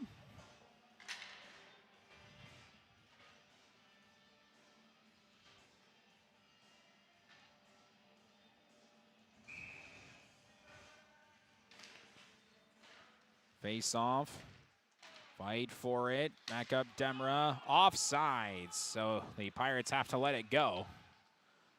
Now they can get back in. Cross ice, the Ice Dogs trying to make something happen. They try to send it in deep, pass gets deflected, a near penalty, as pulling up at the last second was Jay Reese to avoid an interference call. Down low, Cody Demra was the first to get there, trying to poke it away. Popped up in the air, grabbed by Garrett Fisher. Fisher bangs it off the boards. Eckert trying to help. Back to Fisher. Garrett Fisher weaving through traffic. Head up. Fisher waits. Fires. Might have got deflected. Then it bounces off the corner of the net and then taken back by the Ice Dogs. Then it gets knocked down. Fighting with it over there is Grayson Ecker. Firing a shot. Hits off the pad of Matson from the blue line by Cody Demra. Taken away by the Ice Dogs. Up ahead, nice pass. Here comes Wyatt Heskin, 1-on-2. Heskin peels back. Doesn't have the help he wants. That pass gets deflected off the boards. kept in the zone. Big hit as Jay Reese laid the lumber there. Played by Grayson Ecker. Ecker will wrap it around. And Jay Reese breaks up that play. He'll be back out to center ice. The Ice Dogs were offside. Now they're back on so they can pursue. Pass up ahead, tracked down by Reese. Jay Reese cross ice beyond the stick of Liam Larson. He's got it back. Reese is going to come back for a change to get Mason Reitmeyer out there. Akis squaring up and fighting with David Korsmo.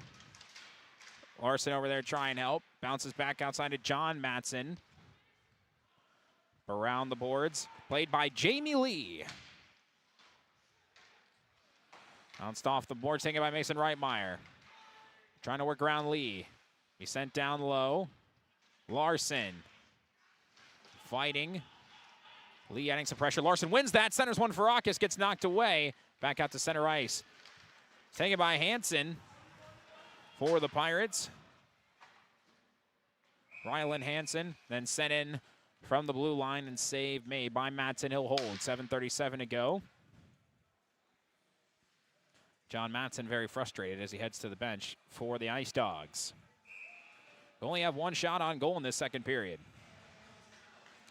Some very solid adjustments from the Pirates in this period. Rylan Hansen had that one broken up. Pirates trying to keep it in the zone with Gavin Akis. He takes a shot. Back out to center ice. Here come the Ice Dogs. Splitting traffic. Liam Marquardt, the goal scorer for them, scored first in this game. Grant Funk will wrap it around. Up top, shot blocked by their own teammate. To the point, intercepted. Taken back by Mason Reitmeyer, and then he couldn't make a move around. Down low, Grant Funk. Funk resetting. Funk fires one beyond the stick of Garrett Fisher. Puck is iced with 7:04 to go.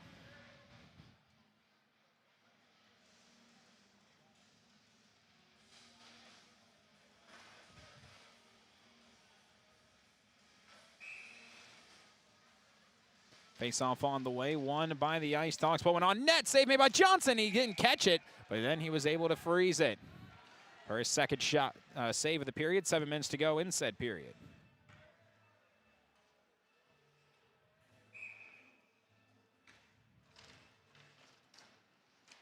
Right underneath, Ecker.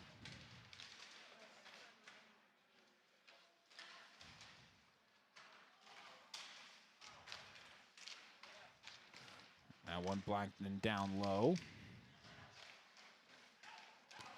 Tate Hamry pinning along the boards. No penalties yet in this second period.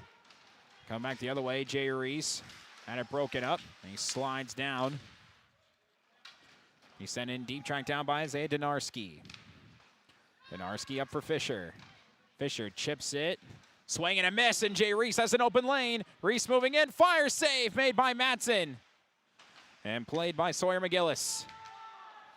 Kept in the zone by the Ice Dogs. They bounce it off. Oh, good look. And now coming in. Here comes a shot. Save made by Tegan Johnson up high. Off the wrister from Carter Anderson.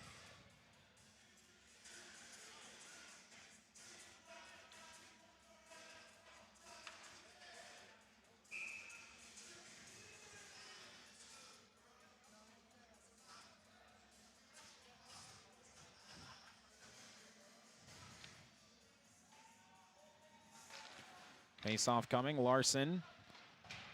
They'll wrap this one around. Up ahead and kept in the zone by the Ice Dogs. Getting it beyond Evan Schockman. Then back out. Hanging back out are the Ice Dogs. Under 6 minutes to go in the period. Are onside. Here comes a shot. That gets blocked. Stood up by Grant Funk. Ice Dogs get it back. Trying to weave through traffic. Knocked away by Dylan Larson. They keep it in the zone. Yes, they can. Sent down into the corner. Whisked one through the crease. And we back out. Another one in the middle. Popped up and cleared out by the Pirates out to center ice. Helping out that one was Cody Demra. Sent in deep by Larson. Pirates were offsides. Now they're back on. They could chase it down. Ahead, out come the Ice Dogs. Knocked down, offsides was Ecker. Set to reset, Cody Demera pops it up in the air. Everybody's back on side, Ecker. Couldn't break that one up, down Alex Arsvold. Back to him. Here comes Jay Reese, and he blew by him on the hit. Fired hard off the boards. And Grand Funk trying to bank it over to Reese, too far, icing.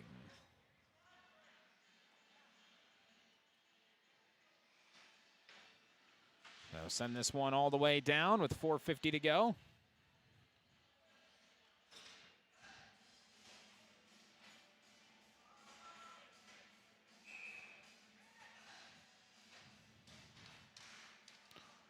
Fight for it. It's poked out up ahead. Ecker couldn't quite get there. Jay Reese is trying to help him out. Be sent in on net. Stopped by Johnson. He'll poke it away to Donarski. 4:35 to go. Right about now, second period. Pirates with a 2-1 lead. Tate Hamry blows by a hit, but he couldn't keep it on his stick. Fired in deep. Johnson has to glove it, and he will not freeze it. He'll bring it out to Donarski. Pirates out shooting the Ice Dogs 11-4 in the period, but nothing coming through so far. Johnson's had to get his wits about him, though, in these later stages. Now centering shot. Oh, swing and a miss. Jay Reese was there to help. Trying to find Ecker up ahead, and it's iced again with 3:56 to go.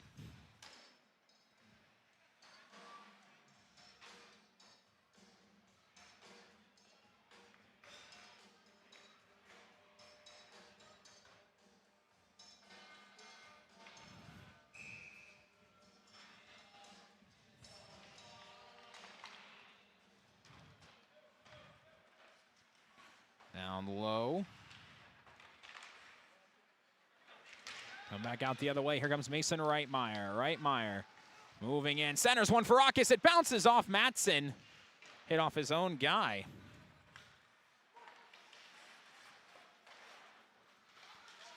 They'll reset onside. Grant Funk moving in down low. The offensive defenseman.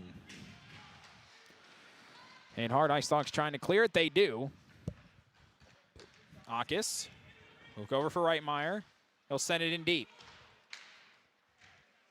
Larson trying to pursue. Up ahead and back out beyond the stick of Rylan Hansen, who will track it down. Up ahead off the stick of Liam Larson. 3 minutes to go in the period. Hasn't amounted to any scoring. Larson will send it in deep. Change off the third line. Puck bounces off the side of the cage. Back out to Mason Reitmeyer. Flutters one through the crease. Shockman wasn't quite there in time. Top of the key to Narski. Puts one on net. Save made by Matson, and he'll choose to cover with 2:44 to go.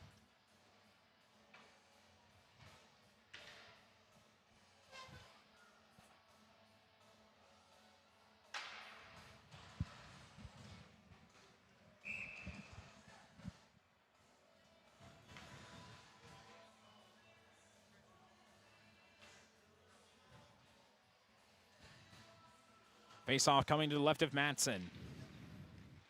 Dylan Larson fighting for it. Hanging by Evan Shockman. Oh, he takes a shot. Oh, he got leveled, and he's still down. Evan Shockman got absolutely drilled hard on the ice. He'll take a hit and go off and down. Josh Hardy immediately out there with Dr. Biermeyer to take a look at him. Everybody down to a knee immediately. And we will step aside. Are you an enthusiastic sports fan? Want to have fun and get in on the action? Heck, yes. That'd be awesome. Have great attention to detail? Want to stay active? Definitely. Want to give back to the student athletes in your community? Obviously, yes. Then you'd make an excellent high school sports official. We need more officials in Minnesota, because with no high school officials, there are no high school sports. Sign up today at highschoolofficials.com. You deserve the best. Earn your degree at University of Minnesota Crookston with the best public dorms in Minnesota. Ranked by niche. With over 75 programs, you'll easily find the best fit for you. In this close-knit community, you're just around the corner from your new best friends. Plus, the U of M system has the lowest cost after financial aid in the state, so you receive the best value for your education. University of Minnesota Crookston. Small campus, big degree. The best of both worlds.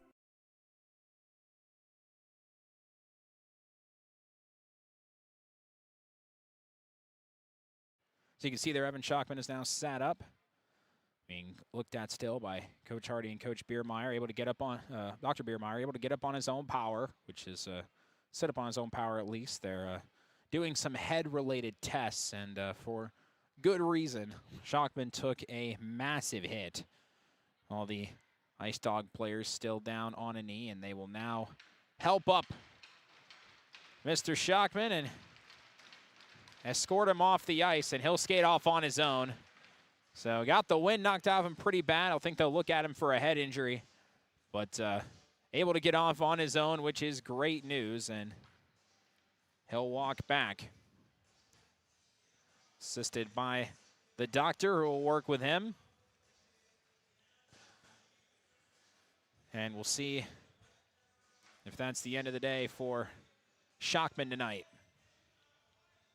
2:34 to go, second period. 2-1. Pirates with the lead. Nobody has scored in this period. So Isaiah Donarski will send it in deep. Jay Reese trying to track it down. Back out, Fisher, shot save made. Matson got a piece of that. And he'll get the one through the crease. Back out to Reese, center one again for Fisher. Loose, Madsen able to hold on to it. And some extra pushing and shoving at the end of the play. With 2:17 to go.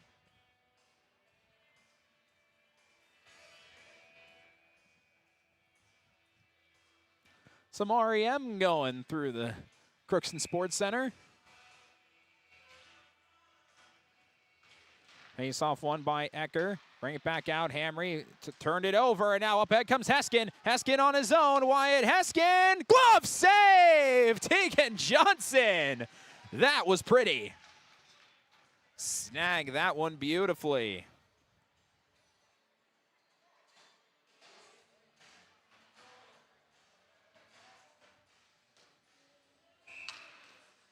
And 2:07 remaining.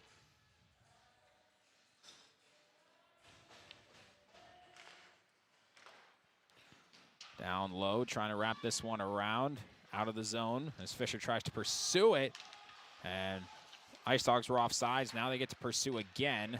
It's Garrett Fisher. Fisher up ahead. Fighting through. Garrett Fisher! Missed it wide. All the way out, Cody Demera. Demera chips it out, finds Grayson Ecker. Ecker swings and misses. It's out of the zone. Ecker fighting with Heskin. Heskin now fighting with Funk, and now grabbed by Ecker. He'll move it in where Sawyer McGillis will track it down. Get it out of the zone of center ice. Cody Demera tried to fire it in deep and does. Pirates are offsides. They got to get back on. Now they do. Under 90 seconds to go in the period. Fight for it, turned over. Fisher finds Reese. Reese to Ecker, broken up. And now a 2-on-2 the other way. They might choose to send it in deep. They don't. Here comes Heskin. Heskin, toe drag, shot, glove save. Pinned in the chest by Tegan Johnson. He's showcasing. He's pretty solid back there. Doing some good work. Got beat early, not since.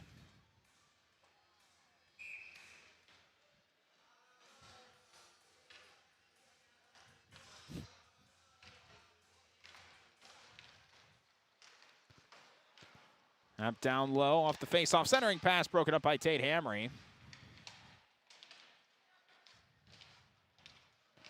Back behind the net. Mason Reitmeyer tried to close on it, kind of whiffed on it. Up ahead, here comes Gavin Akis. Akis moving in. Akis shot deflected. Did not hit the netting, just the ice right, the glass right below it. Played by Donarski, fires in the blue line. Safe made by Matson, and he'll hold.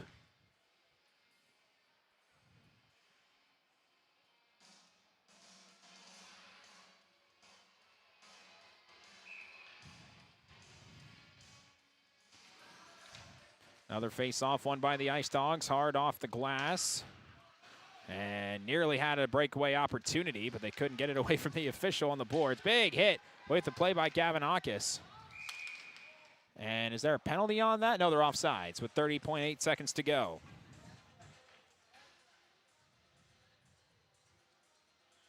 Evan Shockman's coming back out of the locker room.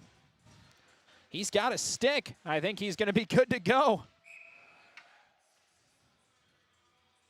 So Shockman back on the bench. Doctor will tell Coach Hardy, hey, he's good to go.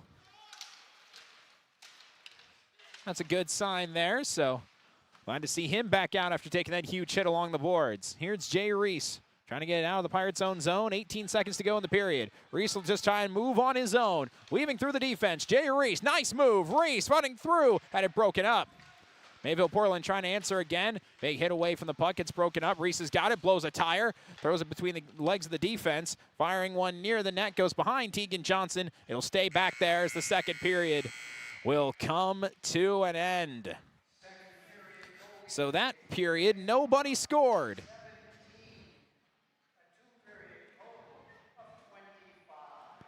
And so we sit at 2-1 still in the period as the Pirates maintaining their 2-1 lead. That's lasted since the 12-14 mark of the second period, of the first period of play. Teams exiting back toward the locker rooms now. We'll see if Evan Shockman does get the go-ahead to play in that third period after taking that big hit. It looks like he's okay, and he took his stick, and he's back and ready to go. So we'll see if that stays the case. But for now, though, we will take a break as the Chuck-a-Puck will presume here at the Crookston Sports Center before the Zamboni makes his way out onto the ice. Once that is done, we will be back and start our second intermission report as we get ready for the third period of play between the Pirates and the Ice Dogs. 2-1, Crookston with the lead. We'll take a break, and we'll be back right after this. You can make a sweet life right here in the Red River Valley with a career at American Crystal Sugar Company. Our shift schedule offers 14 days off per month, which gives you time for family, friends, the great outdoors, and everything else you enjoy about small-town living. Entry-level positions are available, and pay starts around $18 per hour. Apply today at crystalsugar.com and share in our sweet success. Accidents happen. Illnesses happen. When you need timely, reliable care for allergies or respiratory infections, sprains, strains, or broken bones, or urinary infections, you can count on Riverview Health. Riverview Clinic in Crookston is open 7 days a week, weekdays from 7 a.m. to 7 p.m., and weekends from 9 a.m. to 1 p.m. For appointments, call 218-281-9595. When the unexpected happens, Riverview Health is here for you. You deserve the best. Earn your degree at University of Minnesota Crookston with the best public dorms in Minnesota. Ranked by niche. With over 75 programs, you'll easily find the best fit for you. In this close-knit community, you're just around the corner from your new best friends. Plus, the U of M system has the lowest cost after financial aid in the state, so you receive the best value for your education. University of Minnesota Crookston. Small campus, big degree. The best of both worlds. Ever wonder what your city government does for you? They provide police and fire protection, emergency and disaster preparation, building code and zoning enforcement, street repair, cleaning and snow plowing, curbside garbage and recycling collection, plus spring and fall cleanup weeks. They deliver safe drinking water and maintain a wastewater system. They care for 22 parks and provide year-round recreation activities.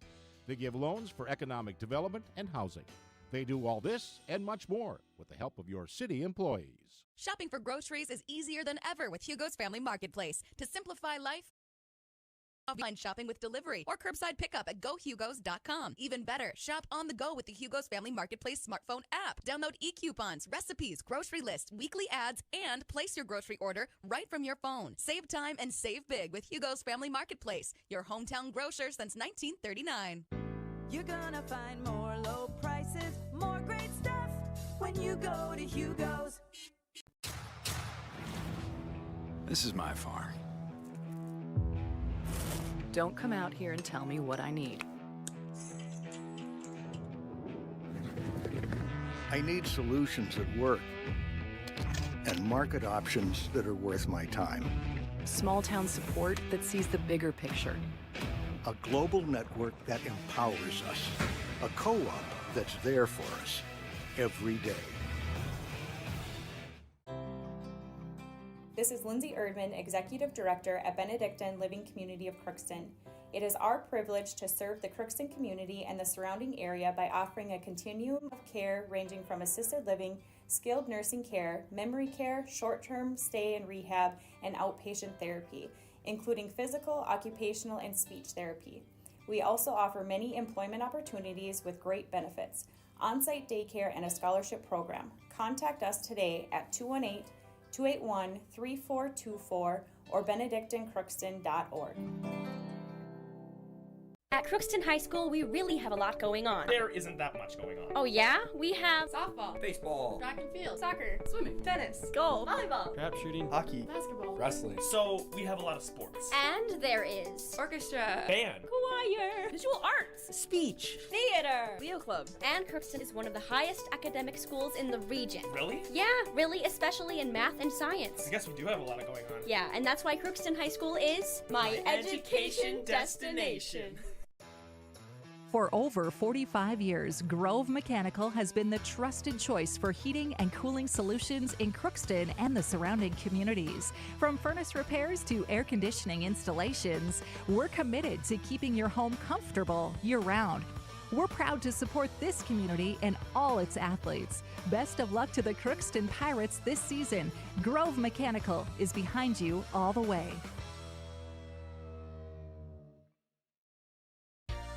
For all of your automotive service needs, call Christian Brothers Ford here in Crookston. We have a service team to handle all of your vehicle's needs. Does your vehicle pull to the right or left? Call and schedule an alignment today. Proper alignment saves gas and wear on your tires. We're here to take care of your vehicle repairs and maintenance. Call Christopher or Jersey in the service department at 281-1338. Make an appointment today with the service department at Christian Brothers Ford of Crookston, where we make it easy. Here out of the chuck-a-puck break, the clock has officially started moving to get this third period underway in about 12 minutes' time. 2-1 Pirates with the lead. That's lasted for over a period now, as there was no scoring in that second period. Give a lot of credit to Jack Madsen, the goaltender for Mayville-Portland. Stood on his head in that period, made 16 saves for 25 saves so far on 27 shots faced. For the Pirates, Tegan Johnson made 7 saves for 17 saves on 18 shots faced. So a 2-1 game for the Pirates. They scored with Garrett Fisher, his 10th of the year, at 8:40, and Gavanakis scoring at 12:14. So the Pirates and the Ice Dogs kind of went back and forth. There were no penalties in that period. It just a couple breakaway opportunities. Madsen was making saves. Tegan Johnson only had to make 1 save in the first 10 minutes of that second period, and then it kind of shifted on a dime from there and had to step up and make 6 more saves. But he stood to the task and did so, including a brilliant glove save on a breakaway attempt.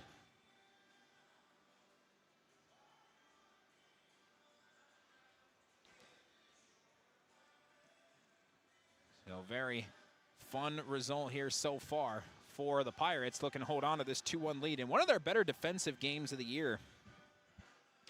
All the games they have played, of course, they allowed 4 goals to Red Lake Falls, 4 goals to Breckenridge Wahpeton.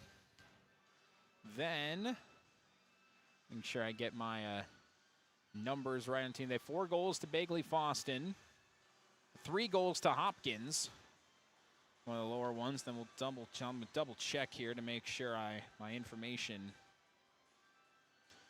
isn't wrong.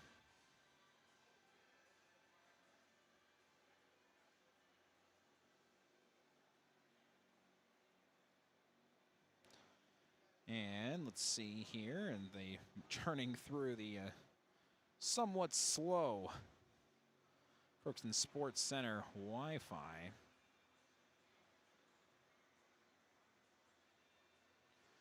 I'll give you an update on that in just a second, since I couldn't quite load what I was looking for. That's kind of been your overall look at stats. I'll take a break here, and then we will try again and get that stat loaded up in just a little bit. Winding down second intermission, 2-1, Pirates with the lead. Back after this. Hi, I'm Dr. Angie Smith, optometrist at the Crookston Eye Clinic and Foston Eye Clinic. We aim to provide high-quality products to our patients, things that we use ourselves in treating our own dry eye or coatings that we like to use on our own glasses. We offer myopia control contact lenses for children, which are soft contacts that not only correct their vision, but are designed to slow the progression of their nearsightedness. The eyes lead the body, and we are passionate about helping the eyes be safer, sharper, and faster.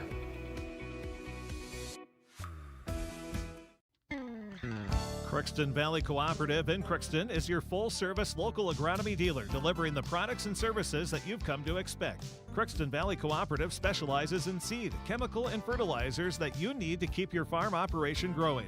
For expert advice you can rely on, give Sean, Mike, or Matt a call at 281-1178 today or stop by at Crookston Valley Cooperative, located at 1122 Fairfax Avenue in Crookston. Crookston Valley Co-op, here to keep you growing.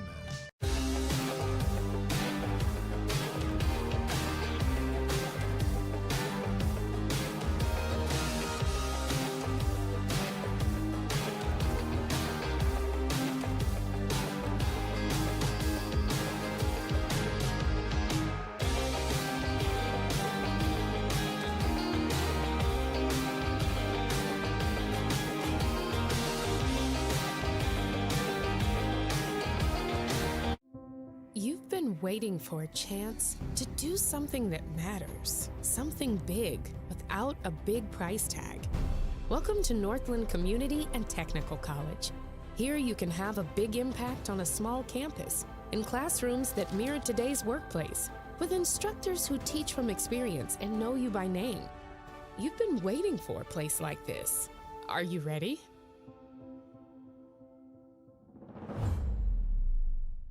Are you an enthusiastic sports fan? Want to have fun and get in on the action? Heck yes, that'd be awesome. Have great attention to detail? Want to stay active? Definitely. Want to give back to the student athletes in your community? Obviously, yes. Then you'd make an excellent high school sports official.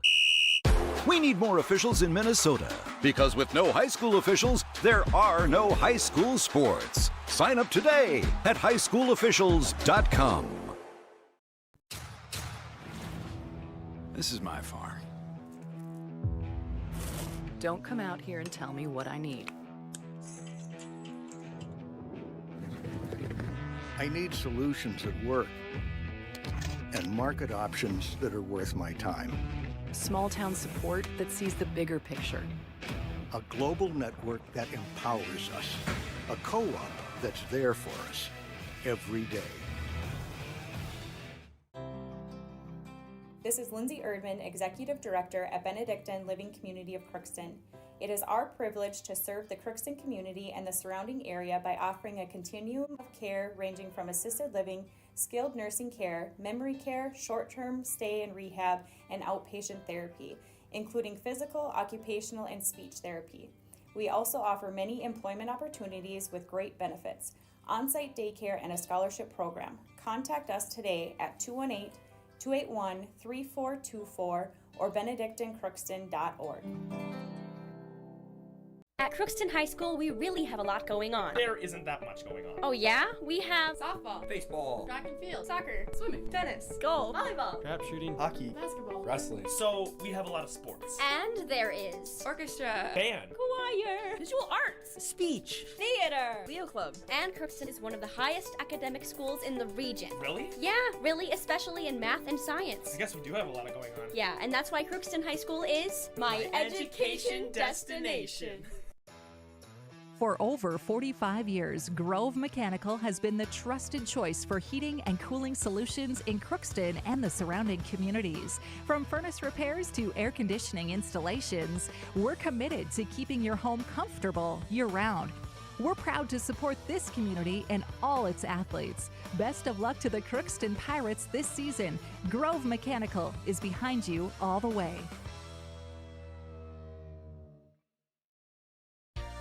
For all of your automotive service needs, call Christian Brothers Ford here in Crookston. We have a service team to handle all of your vehicle's needs. Does your vehicle pull to the right or left? Call and schedule an alignment today. Proper alignment saves gas and wear on your tires. We're here to take care of your vehicle repairs and maintenance. Call Christopher or Jersey in the service department at 281-1338. Make an appointment today with the service department at Christian Brothers Ford of Crookston, where we make it easy. Back here at the Crookston Sports Center with under 4 minutes to go here until the third period gets underway.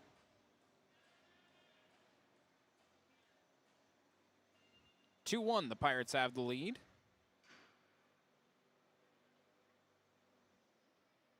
All goals were scored in the first period.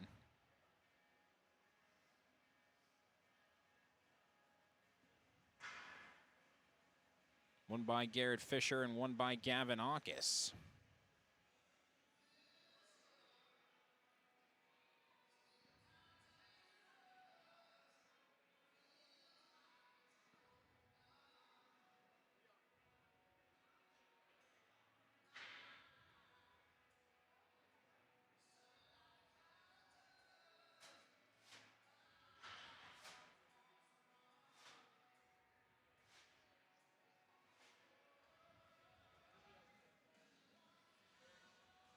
Nets are just being put in place, and the Zamboni's already in the garage. So just a couple more seconds here, and the officials should make their way back out onto the ice.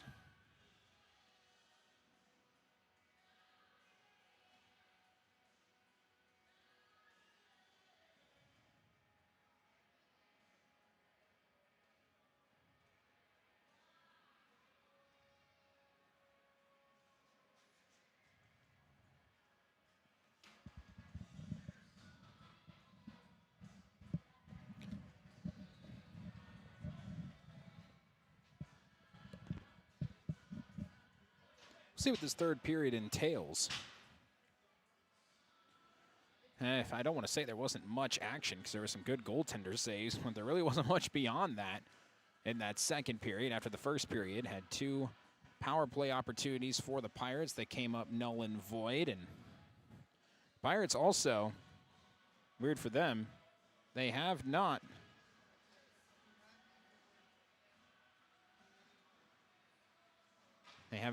committed a penalty in this game, and they have been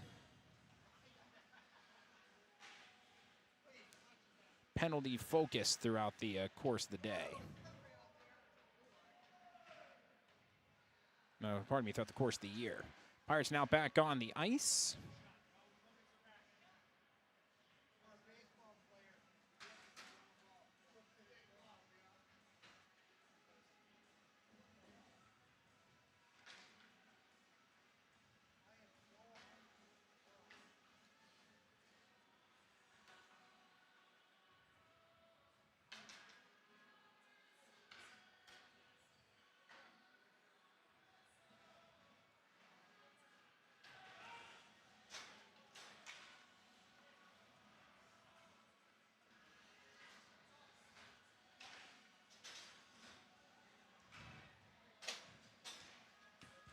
And now Mayville-Portland's made their way back out onto the ice.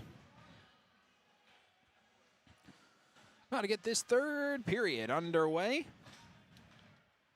The Pirates hold on. Can they extend their lead? Can Mayville-Portland make something happen? A couple issues on the Draft Sports Bar and Grill scoreboard update of other Crookston scores. Crookston boys basketball out of Fertile Beltrami. They are trailing 39-20 at the end of the first half there. And Pirate girls basketball, they were also able to watch on KROX TV. They fell to East Grand Forks 75-29.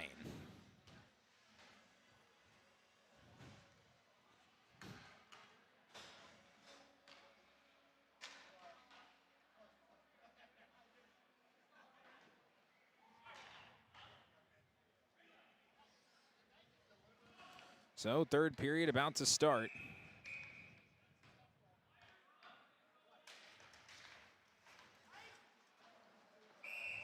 An immediate icing off the draw.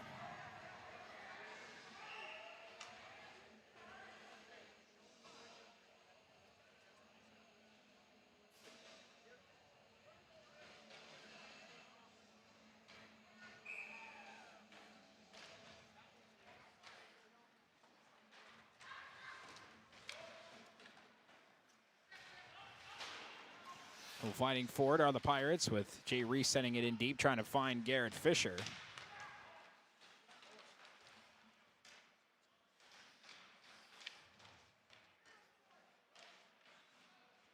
Down low, wrapping it around his Reese. Had it broken up. Good play there by Mayville-Portland.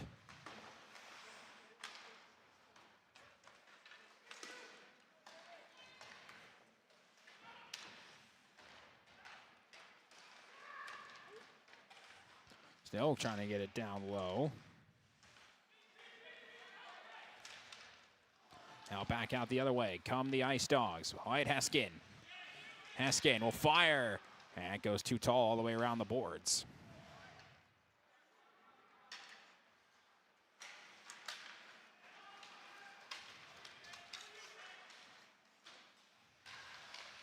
Down low and in center in front, loose. It's still poked out. Jay Reese couldn't quite punch it in. Matson's back is facing the offensive side. Now Fisher's got it. Fisher trying to find Ecker. That gets broken up. Funk, nice toe drag. Funk, too tall. Fisher tried to poke it back in. A couple opportunities for the Pirates, but nothing doing a minute and a half into this third period. Grace and Ecker dump it in down low. More pressure fighting there. Double checking my stats here. Besides that opening game against Kitson County Central, which was a 7-0 win for the Pirates, the least amount of goals they've allowed has been 3, as there's a shot save made by Tegan Johnson, and he kicks it away. Besides that opening game, the Pirate defense has needed a bit more focus. Back the other way comes Garrett Fisher. Fisher weaving, fire, save made, rebound, Aukis, no luck. Fisher tries to bank it in. It's stopped by Matson. That was a good save. With 2:02 gone by in the third period.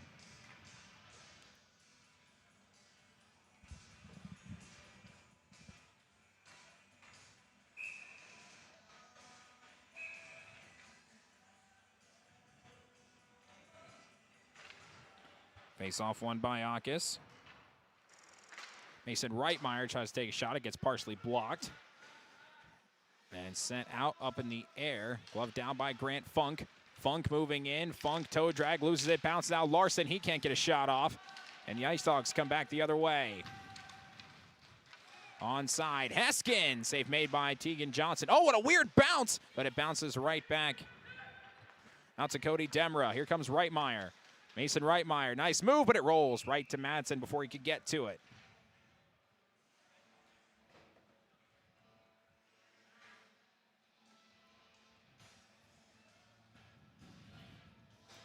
Quite frankly, though, I think the Pirates are aware that if they play a period like the second period, that'll still result in a win for them.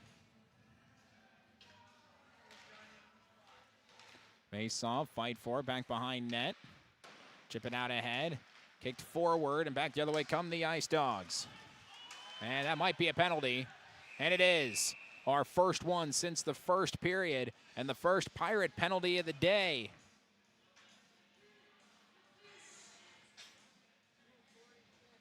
And to the box comes Dylan Larson, who doesn't agree with the call.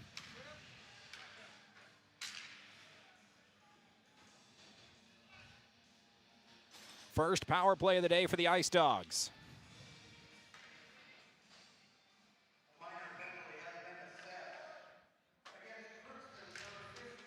Face-off won by the Ice Dogs.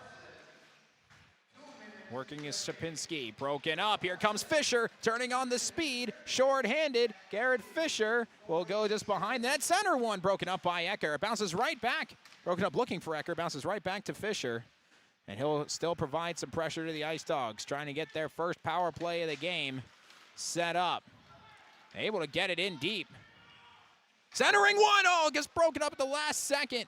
As trying to find a chance there, and it gets cleared by the Pirates. He'll roll down towards Jack Matson, who will knock it down. Next wave for Mayville-Portland. Garrett Fisher is disrupting a lot of different things as they try to get it out. Now it gets knocked down and centered through. Fisher couldn't quite get there. The Ice Dogs will wrap it around again. Up ahead they go. Now they look to move onside. They are onside. Trying to center one through the legs of Heskin and sent in deep.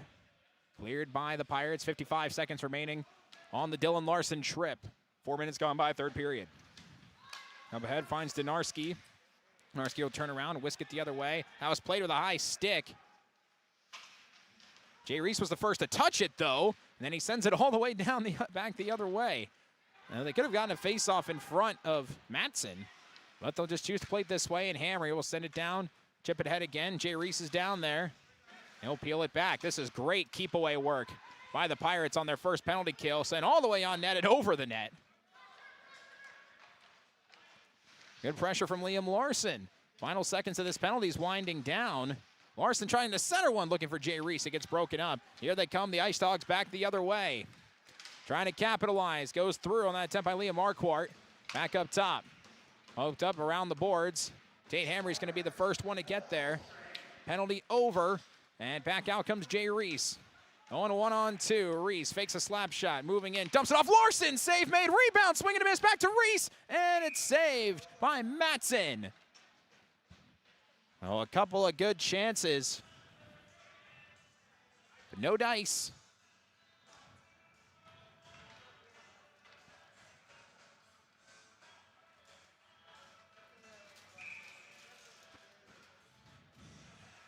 Stays 2-1, 12 minutes to go in the period. Larson tries to make a move. Liam Larson dumps it down low. Gavin Akis. Akis gets plastered along the boards. Larson spinning. Larson again. Good pressure, and then taken back by Akis. Fight through Larson again. He's got it. Toe drag. Poked away by Matson. Poked up into the air. Knocked down by Larson again. He'll chip it in deep. Played better by Sawyer McGillis, and he'll wrap it out. And that was out of the zone. Rylan Hansen thought it wasn't, so he plays it. It's offside. And they'll face off.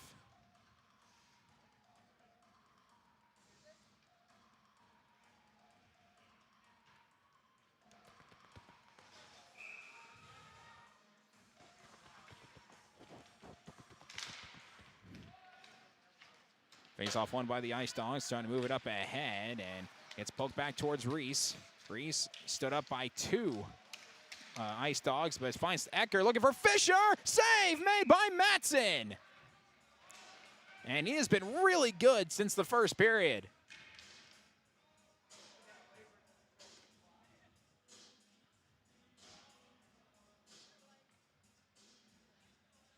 But the Ice Dogs are not getting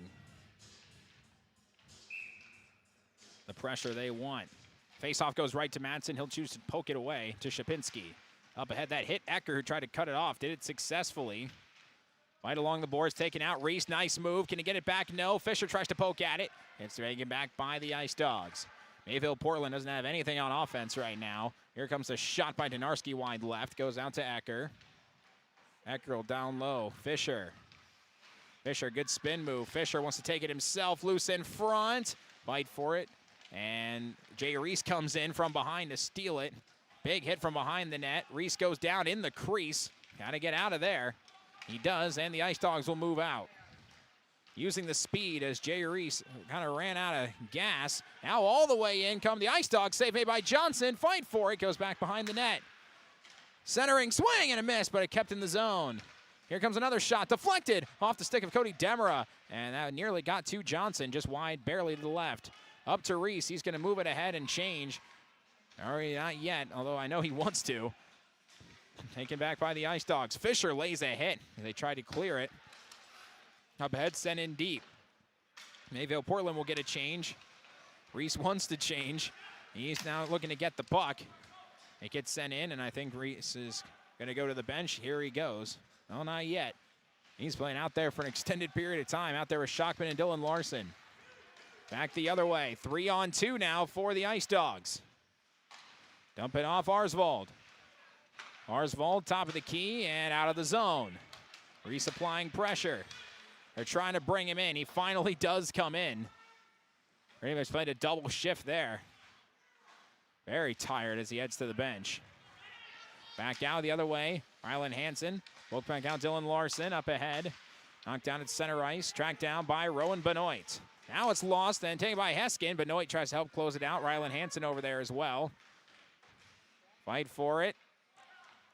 And they try to center one up top. They do. Here comes a shot. Loose in front. Nothing there. Taken it back by Rowan Benoit. Benoit lost it. Kept in the zone by the Ice Dogs. Now Benoit gets it out. Here he comes. Rowan Benoit fires, blocked.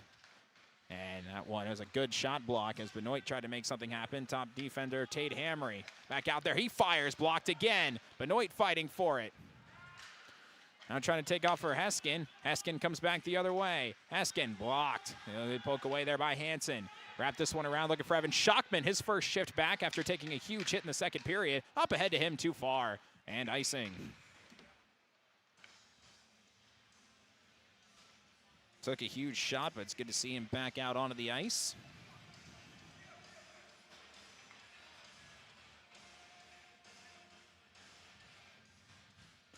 Face off to the left of Tegan Johnson. It's won by the Ice Dogs. Here comes a shot, too tall. Kept in the zone by Mayville-Portland, trying to find Grant Funk. Funk out to Cody Demra. Demra up ahead, poked forward. No icing. Liam Larson turning on the speed to try and get there. Got hit up high, goes into the boards, nothing up doing. And sent all the way back down. No icing. They wave it off last minute. Tegan Johnson came out to play it. Cody Demra trying to pursue. He takes a hit. Mayville-Portland keeps it in the zone. They've only gotten one shot in this extended period in the zone. Pirate defense centers one. Banks off the side of Tegan Johnson. He's able to come away and freeze it.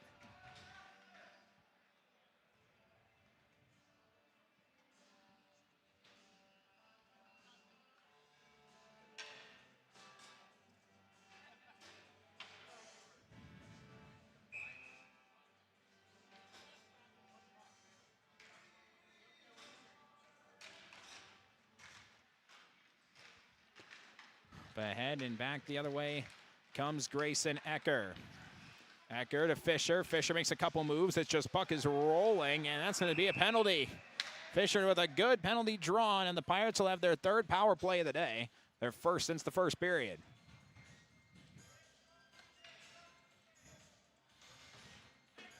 And into the box goes Aiden Ardsvold.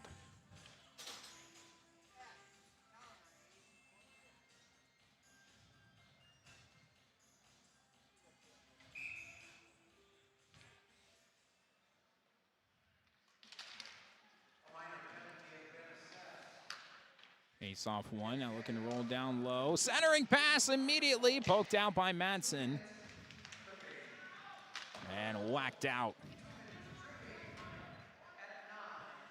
Tegan Johnson came out to knock it down. Here comes Jay Reese. Coming off Tate Hamry. Hamry moving in. Hamry waits, centers one. Oh, what a perfect pass, and it's stopped by Madsen. He stopped that one. Good perpendicular movement. Now trying to set up Jay Reese again. Moving in. Is he going to center one? Oh, he's going to peel back. Now he does. Fisher tries again. No luck that time. Cleared out. Isaiah Donarski there to track it down. No hold. Here comes Tate Hamry. Hamry going in on his own. Tate Hamry. He likes to go coast to coast. Wraps it around. Reese waits. Donarski. Back down Ecker. Ecker to Reese. Reese cross ice. And Hamry poked at it. Goes behind the net.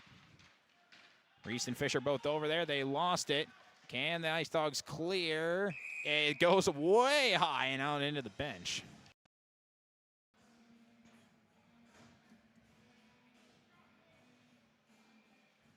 .34 seconds left on the penalty.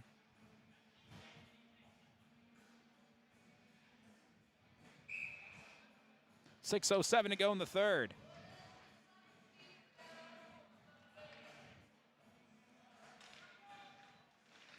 Top power play line stays out there for the Pirates.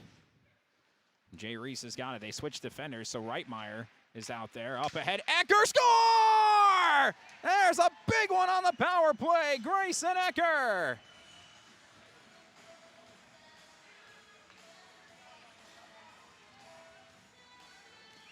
on an amazing pass from Reese. It's 3-1.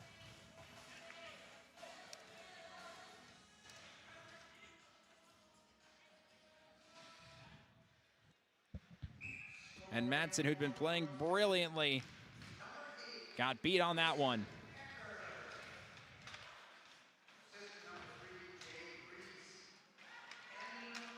Back the other way. Here come the Ice Dogs trying to answer. Stretch too far out in front.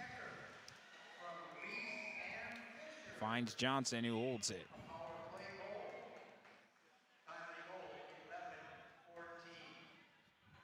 If the Pirates can showcase that they can win low-scoring games,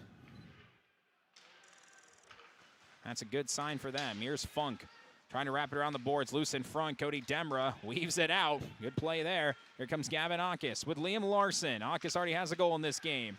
Akis centers. Larson! Too tall. That was a great look. But it would not go with 5:20 to go in the third. Fight forward along the far side boards. Reitmeyer will wrap it around. Kept and out. Oh, kept in the zone by Reitmeyer. Got knocked down. Tries to center one for Larson. That gets knocked away. Grant Funk with some good pursuit. Will send it in deep. Played by the Ice Dogs and heads up. That puck went into the bleachers.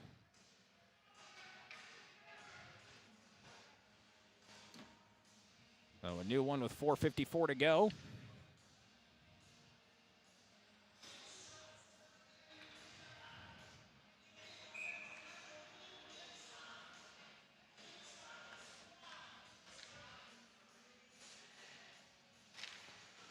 Face-off won by Tate Hamry. But initially taken back and then up ahead too far. It was on net though, so Tegan Johnson had to play it, so no icing. Stretch out Hamry just trying to weave through the defense. Oh, look at Tate Hamry just brute force his way through all the way in. Tries to make a toe drag, had it broken up. Makes a big hit, makes a big pin right back. It's good physical play by Hamry. Oh, a penalty is upcoming. And I think they're going to put it on. Yeah, they're going to give it to Wyatt Heskin.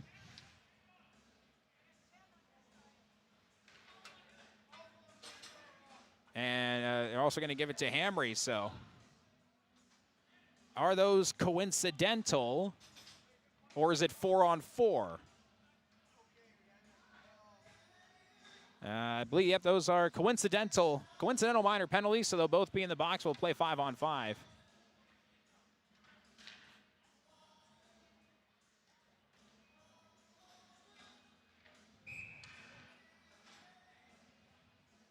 Face off to the left of Madsen, won by the Pirates. It's Fisher, he fires, save made by Madsen. And down back to Fisher. Fisher, Ecker right all alone. Oh, he chipped it over the net. Oh, he had it wide open and missed it. Reese will find Ecker again. Had it poked away. Ice Dogs trying to move back the other direction. Pirates have gotten a lot better as this game has gone on offense and controlling the pace with 4 minutes to go in the period.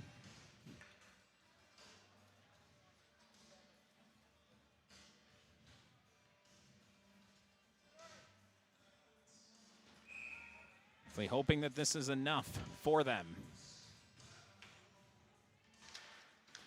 Face-off won by Mayville-Portland. Garrett Fisher trying to race for it. They fight away from the puck. Spins all the way out to Grant Funk. Try to chip it in. Back to Fisher. Garrett Fisher on the move. Turns around. Trying to center one. Found Ecker. He can't hold on to it. Jay Reese will come flying in, and he loses it. Takes off. Mayville-Portland wanted to chip it in deep. Grant Funk took it away. Fisher got it broken up. Here comes Marquardt. Marquardt fires. Save by Tegan Johnson. His 21st of the day. And he's made some good ones.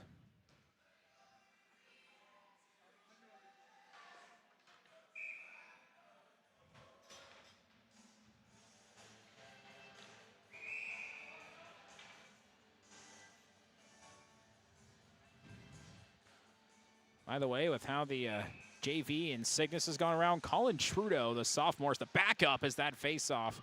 And he got by Tegan Johnson. And open opportunity. Mayville-Portland shot gets blocked. Goes away from Tegan. Banks one off the side of the cage. Open shot wide left. That was an opportunity there for Shapinski. Now here's Mayville-Portland again. Save made by Tegan Johnson. With 3 minutes to go in the period. Shapinski blocked. Liam Larson. Here comes another chance. Kick save. Rebound. Fight for it. Kick back to the corner. Coach Hardy's trying to urge them to get it out, and they do. It'll be iced. With 2:51 to go.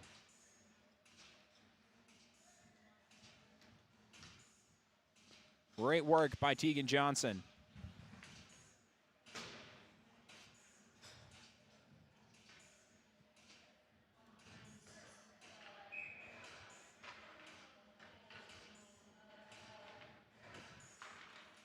Reese will take the draw. He loses it. Shot on the way. Too tall. Rylan Hansen trying to pursue it. 2:43 to go in the period. Oh, centering one. It goes behind. Another opportunity. Broken up at the last second by Grant Funk. Back the other way comes Garrett Fisher. Fisher had it poked out. Reese couldn't do anything with it. Here come the Ice Dogs again. Shot save. Tegan Johnson again.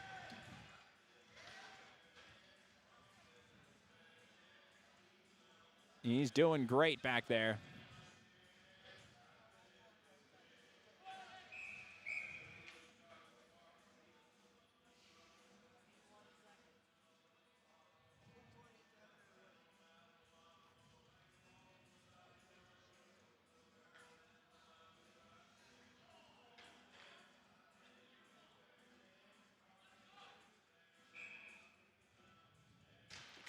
And I think there was a conversation on how much time was left on the coincidental minor, and there was just 2 seconds left. So Coach Hardy yelling at Corky Reynolds, who's been tracking that time. He's saying, like, hey, it's your fault. Let him go. Here comes Garrett Fisher. Fisher moving in, backing in. Tight angle, knocked away off the side of the cage. Hardy has a goal in this game. Sent back out, Rylan Hansen. Sent it in deep. Pirates don't change. They'll chase it down. 2 minutes to go in the third. Pirates trying to put this one away, up 3-1. Pinned along the boards. Fighting to get it out. They do. Here come the Ice Dogs. Pass too far up ahead. Grant Funk will track it down. Move it up ahead, Fisher. Back to Funk. Funk turning on the speed. Grant Funk cross ice, broken up. Hansen comes off for Donarski. The Ice Dogs, a bit of a collision away from the play. 90 seconds to go in the period. Up ahead, Grayson Ecker. Ecker all on his own. Will just slow the pace down, dump it off. Fisher, score! There's the nail in the coffin. With 1:18 to go, Garrett Fisher scores his second of the day, and the Pirates are up 4-1.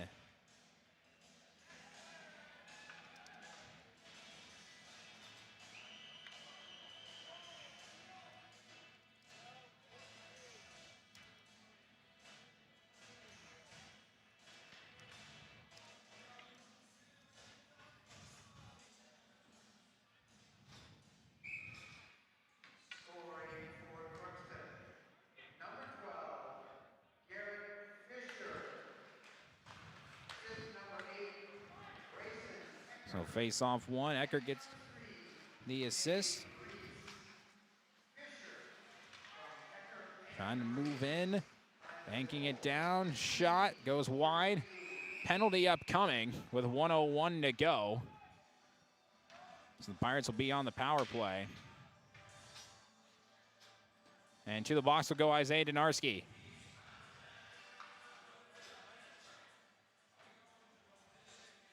The Pirates will hope that he'll end the game in the box. With 1:01 remaining.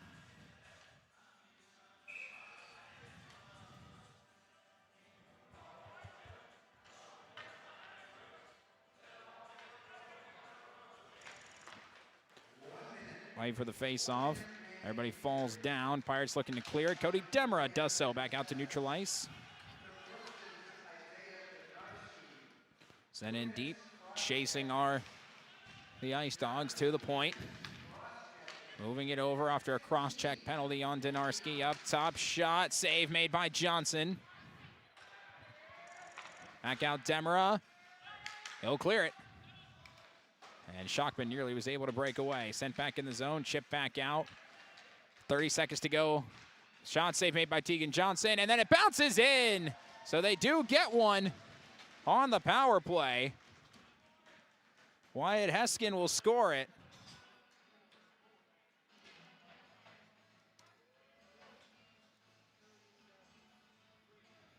With 23 seconds left.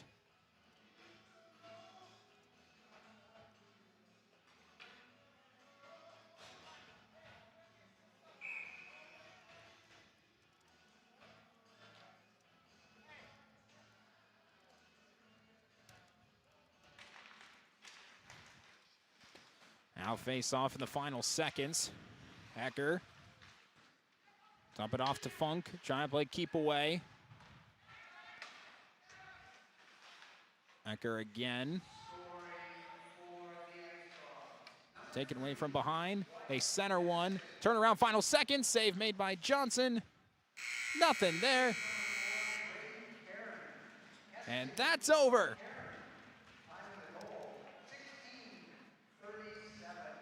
The Pirates get the win, even though they had that late penalty that resulted in a power play goal. It doesn't matter. The Pirates are able to hold on, and they get a 4-2 win over the Mayville-Portland Ice Dogs. Pirates are now 5-0-1 on the season.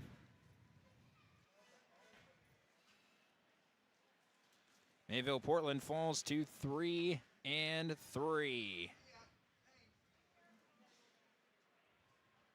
We'll take a break off of River Health post-game show. We'll also hear head coach Josh Hardy and maybe anybody he chooses to bring up with him. That'll be coming up right after this final score. 4-2, Pirates win.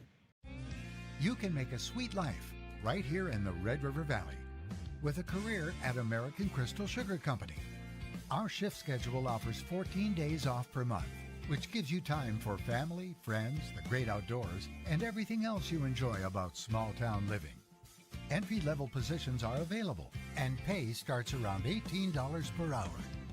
Apply today at crystalsugar.com and share in our sweet success. Accidents happen. Illnesses happen. When you need timely, reliable care for allergies or respiratory infections, sprains, strains, or broken bones, or urinary infections, you can count on Riverview Health. Riverview Clinic in Crookston is open 7 days a week, weekdays from 7 a.m. to 7 p.m., and weekends from 9 a.m. to 1 p.m. For appointments, call 218-281-9595. When the unexpected happens, Riverview Health is here for you. You deserve the best. Earn your degree at University of Minnesota Crookston with the best public dorms in Minnesota, ranked by niche. With over 75 programs, you'll easily find the best fit for you. In this close-knit community, you're just around the corner from your new best friends. Plus, the U of M system has the lowest cost after financial aid in the state, so you receive the best value for your education. University of Minnesota Crookston. Small campus, big degree. The best of both worlds. Ever wonder what your city government does for you? They provide police and fire protection, emergency and disaster preparation, building code and zoning enforcement, street repair, cleaning and snow plowing, curbside garbage and recycling collection, plus spring and fall cleanup weeks. They deliver safe drinking water and maintain a wastewater system. They care for 22 parks and provide year-round recreation activities. They give loans for economic development and housing. They do all this and much more with the help of your city employees. Shopping for groceries is easier than ever with Hugo's Family Marketplace. To simplify life, Hugo's offers convenient online shopping with delivery or curbside pickup at gohugos.com. Even better, shop on the go with the Hugo's Family Marketplace smartphone app. Download e-coupons, recipes, grocery lists, weekly ads, and place your grocery order right from your phone. Save time and save big with Hugo's Family Marketplace, your hometown grocer since 1939. You're gonna find more low prices, more great stuff when you go to Hugo's. Final score from the Crookston Sports Center. 4-2. Pirates get the win. Crookston scored 2 in the first, none in the second, 2 in the third. Mayville-Portland scored 1 in the first, none in the second, 1 in the third. Shots on goal, 41-27 in favor of the Pirates. Mayville-Portland scored first at 4:35 and a goal from this is on the first period. A goal from Liam Marquardt, assisted by Easton Hansen and Carter Anderson. 8:40, Crookston gets one back with Garrett Fisher to tie the game. Grayson Ecker and Jay Reese get the assist from that.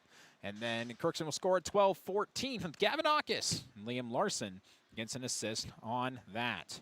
Nobody scored in the second period. And then on the third power play of the game for the Pirates, Grayson Ecker gets his first goal of the game on a great pass from Jay Reese. Garrett Fisher with the assist.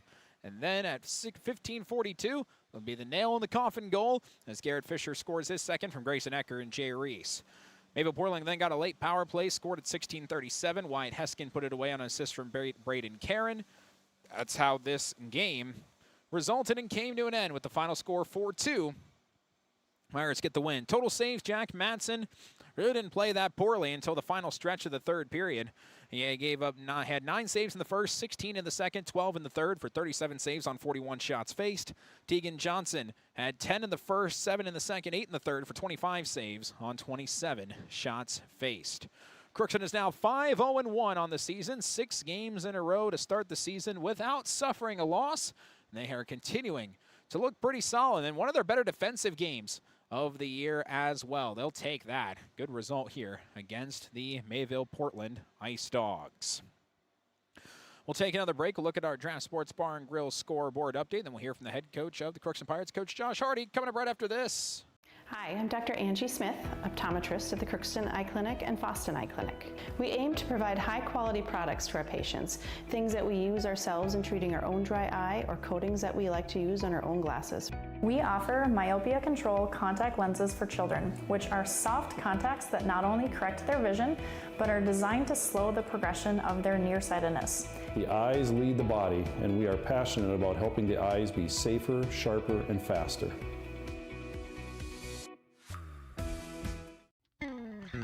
Crookston Valley Cooperative in Crookston is your full-service local agronomy dealer, delivering the products and services that you've come to expect. Crookston Valley Cooperative specializes in seed, chemical, and fertilizers that you need to keep your farm operation growing.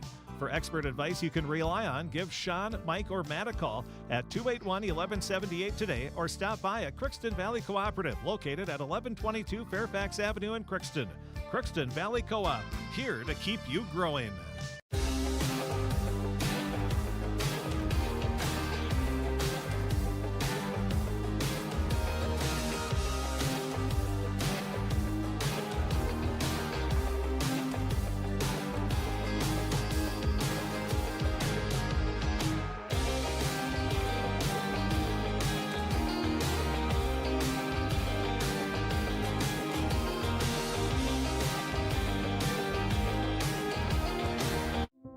You've been waiting for a chance to do something that matters, something big without a big price tag.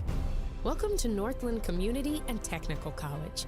Here you can have a big impact on a small campus, in classrooms that mirror today's workplace, with instructors who teach from experience and know you by name. You've been waiting for a place like this. Are you ready?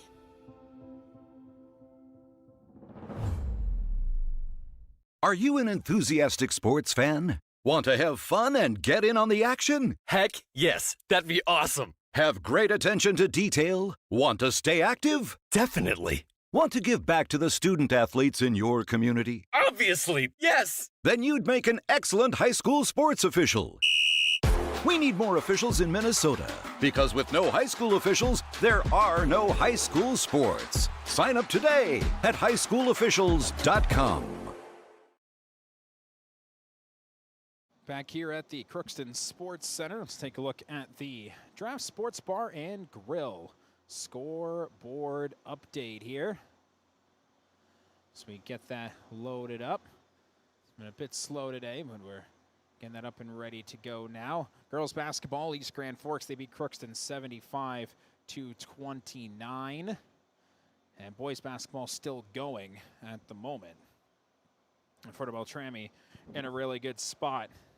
And they just got a win, beat them 73-37. So that's a win from the Fort Beltrami Falcons. They beat Crookston 73-37. Other girls basketball, that happened today. BGMR beat the Northern Freeze 50-37. Sacred Heart beat Warren Alvarado Oslo 54-29. Park Christian over Noman Waban 65-32. Kitsap County Central about to beat Goodrich Grigla, leading 59-47, under a minute to go there. Climax Fisher beat Foston 73-58. Adaborp West over Richland 70-31. Then Pine River Bacchus beat Lake of the Woods 63-54. Kelleher Northome, they are really good. They beat Cass Lake Bena 92-32. Bagley beat Winnemac 44-39. Frazee over Breckenridge 70-64. Frederick Beltrami beat Clearbrook Gonvick 76-17. Red Lake County Central in front of Stephen Argyle 30-23 right now. Other games that we have at the moment we can tell you about. I think we covered most of them. Hawley beat Pelican Rapids 71-53. Perham beat Park Rapids 81-33. Dilworth Clinton-Felton over Barnesville 57-37. And might be it on the girls scene that we have for you. I think it is. Let's shift over to the boys. What do we have there? Well, let's find out. Adaborp West beat Hillcrest Lutheran 82-76 in overtime. Kelleher Northome beat LaPorte 88-65. Park Christian beat Noman Waban 79-61. Climax Fisher beat Foston 58-45. Pelican Rapids beat Hawley 72-47. And any other ones we have?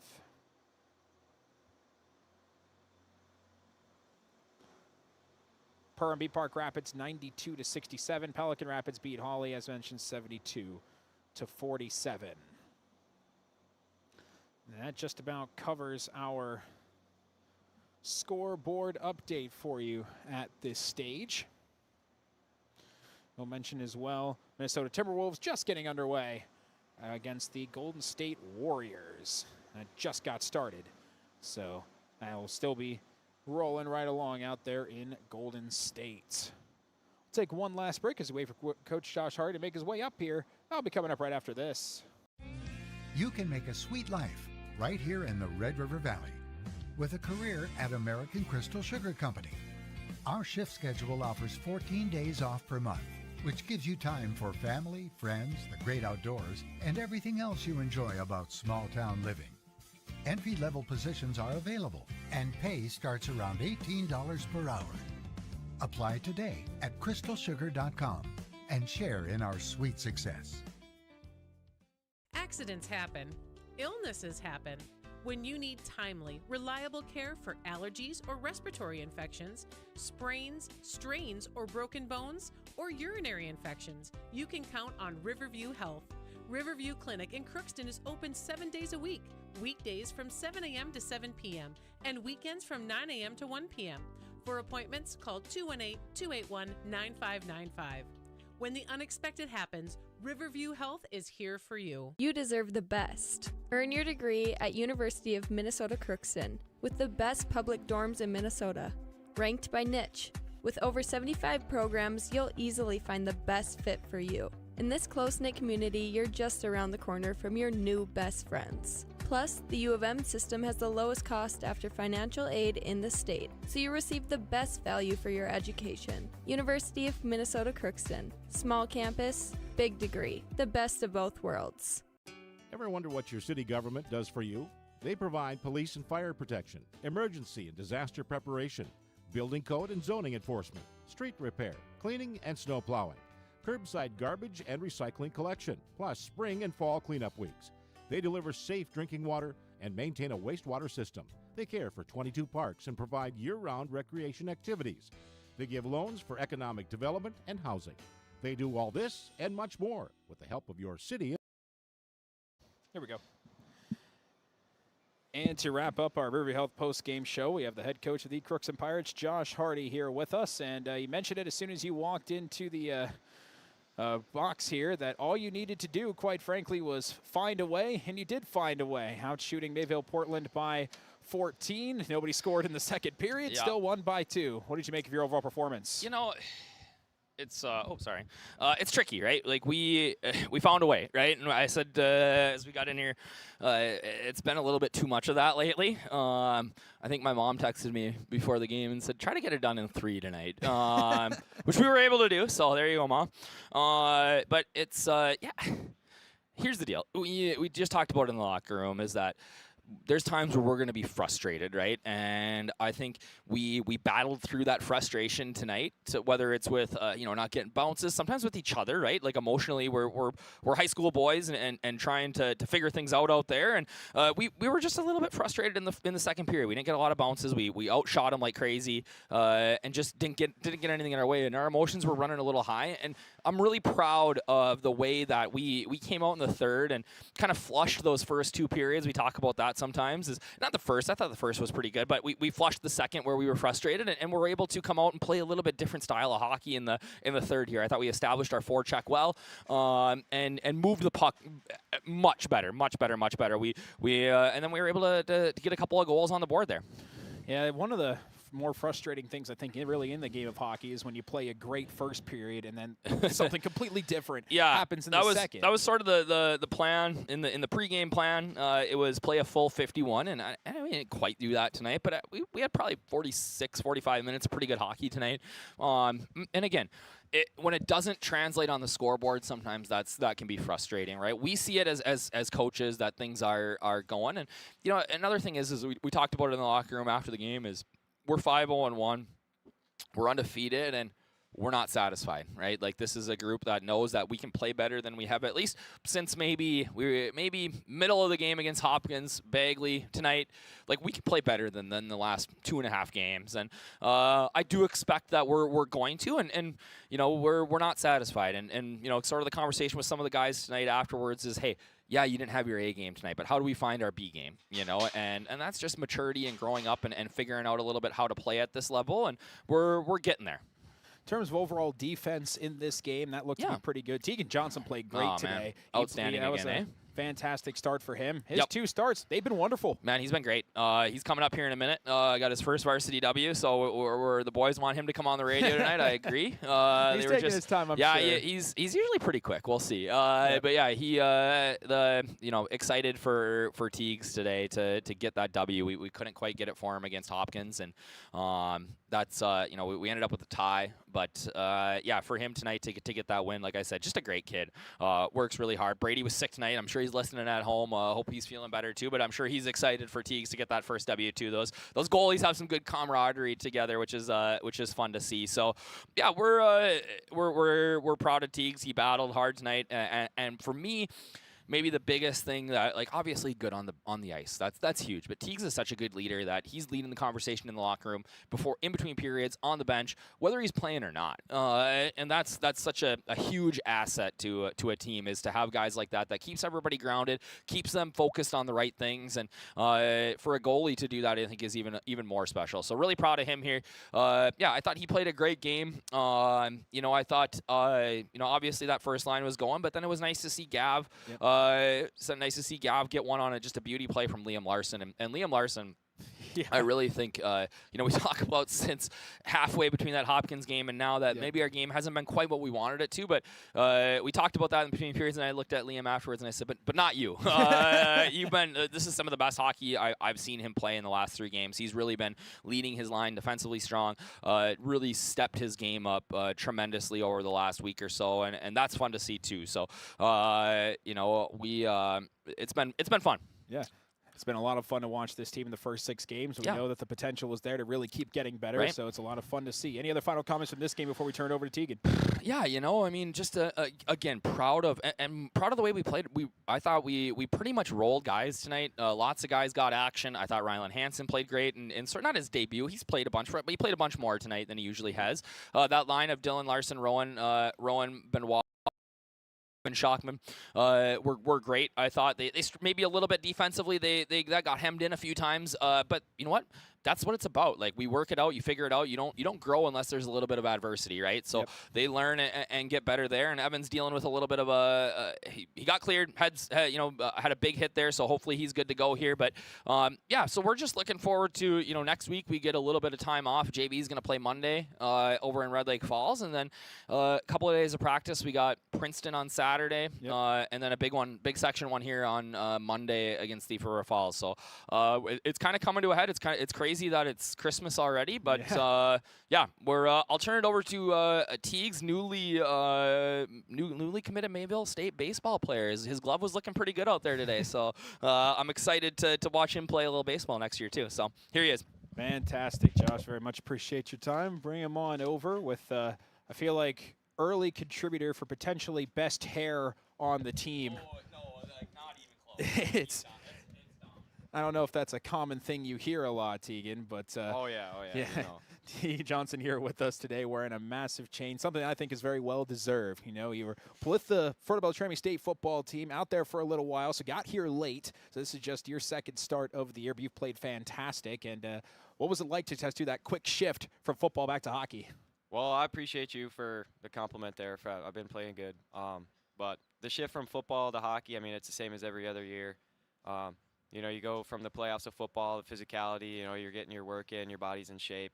You jump into the hockey practice. The only difference between hockey and football really physically is I got to drive from Fertile to Crookston. So, I mean, we get here and we show up, we have fun at practice, just getting it rolling really right away is, I mean, it's not too tricky. I mean, if muscles get sore, you work in different muscle groups, but it's not too bad, actually.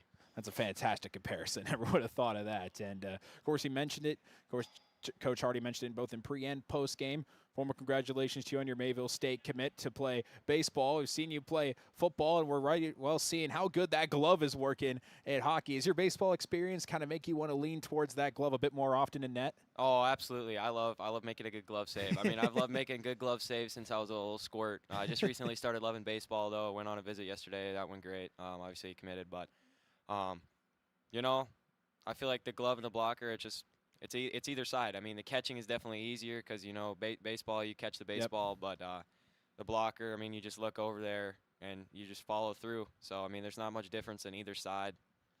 It sticks a little I guess it's a little heavier, but I don't really like to pick one or the other, really. In terms of just this team in general, you've played 6 games so far, haven't lost any of them, had 1 tie, but beyond that, it's been all wins. What's the morale like in the locker room? How are the boys feeling? I mean, we're feeling all right about the win. Feeling good about the undefeated so far. The tie got a sour taste in our mouth. I mean, honestly, as a team, we feel like we're not playing our best hockey, and I mean, we're finding ways to win games, but we gotta really bear down. I know this team is capable of a lot, and I mean a lot. I mean, we got a great first line. We're pretty deep here with the second and third lines going as well. Goaltending's been great. Brady Chandler, obviously, 4-0. Shutout on the year. I mean, he's doing great himself. I fill in for him today. He was sick, and I got my opportunity against Hopkins. So I feel like there's no real issue goaltending. We can play better defensively, that's for sure. Our forecheck has been all right, but we really feel like we're not playing our best hockey right now, and I feel like we can get twice as dangerous as we are right now, and it's just a matter of time before we're clicking on all cylinders and we're playing as a great team together. I'm really excited if this is how good you are with multiple 6-goal, 7-goal games this year, and you're not quite where you want to be right now. That's a high precedent, but it seems like everybody believes you guys can get there. Oh, yeah. We really, I mean, we hold ourselves accountable for losses. I mean, we haven't lost yet, but, like, when you lose periods, you go into the locker room, you're mad. I mean, you're not happy about the way that period just went. You go out there and we want to rework it. I mean, the Bagley game was nothing to hang our hats on. I mean, we, as a team, we didn't play great. We all knew it. Had a little bit of break from practice and stuff because of the weather, but, I mean, today we picked it up. Definitely better, definitely a turnaround from the Bagley game. But we're going to get it rolling here. We're going to start clicking together, and we're going to start playing our best hockey. I'm really excited to see what happens with that, Tegan. I very much appreciate your time. I appreciate you joining me, and congrats on the win. Wear that chain with pride, and we'll be seeing you later. Oh, yeah. Thank you so much. I appreciate it. And that was Tegan Johnson here on the Riverview Health post-game show. And that'll wrap things up here for me. I'm Gabe Bishop signing off. I'll be out in Minot tomorrow for UMC basketball, taking on the Minot State Beavers. The men at 3, pregame show 3:30 tip, women at 5:30. Thank you very much for tuning in. Hope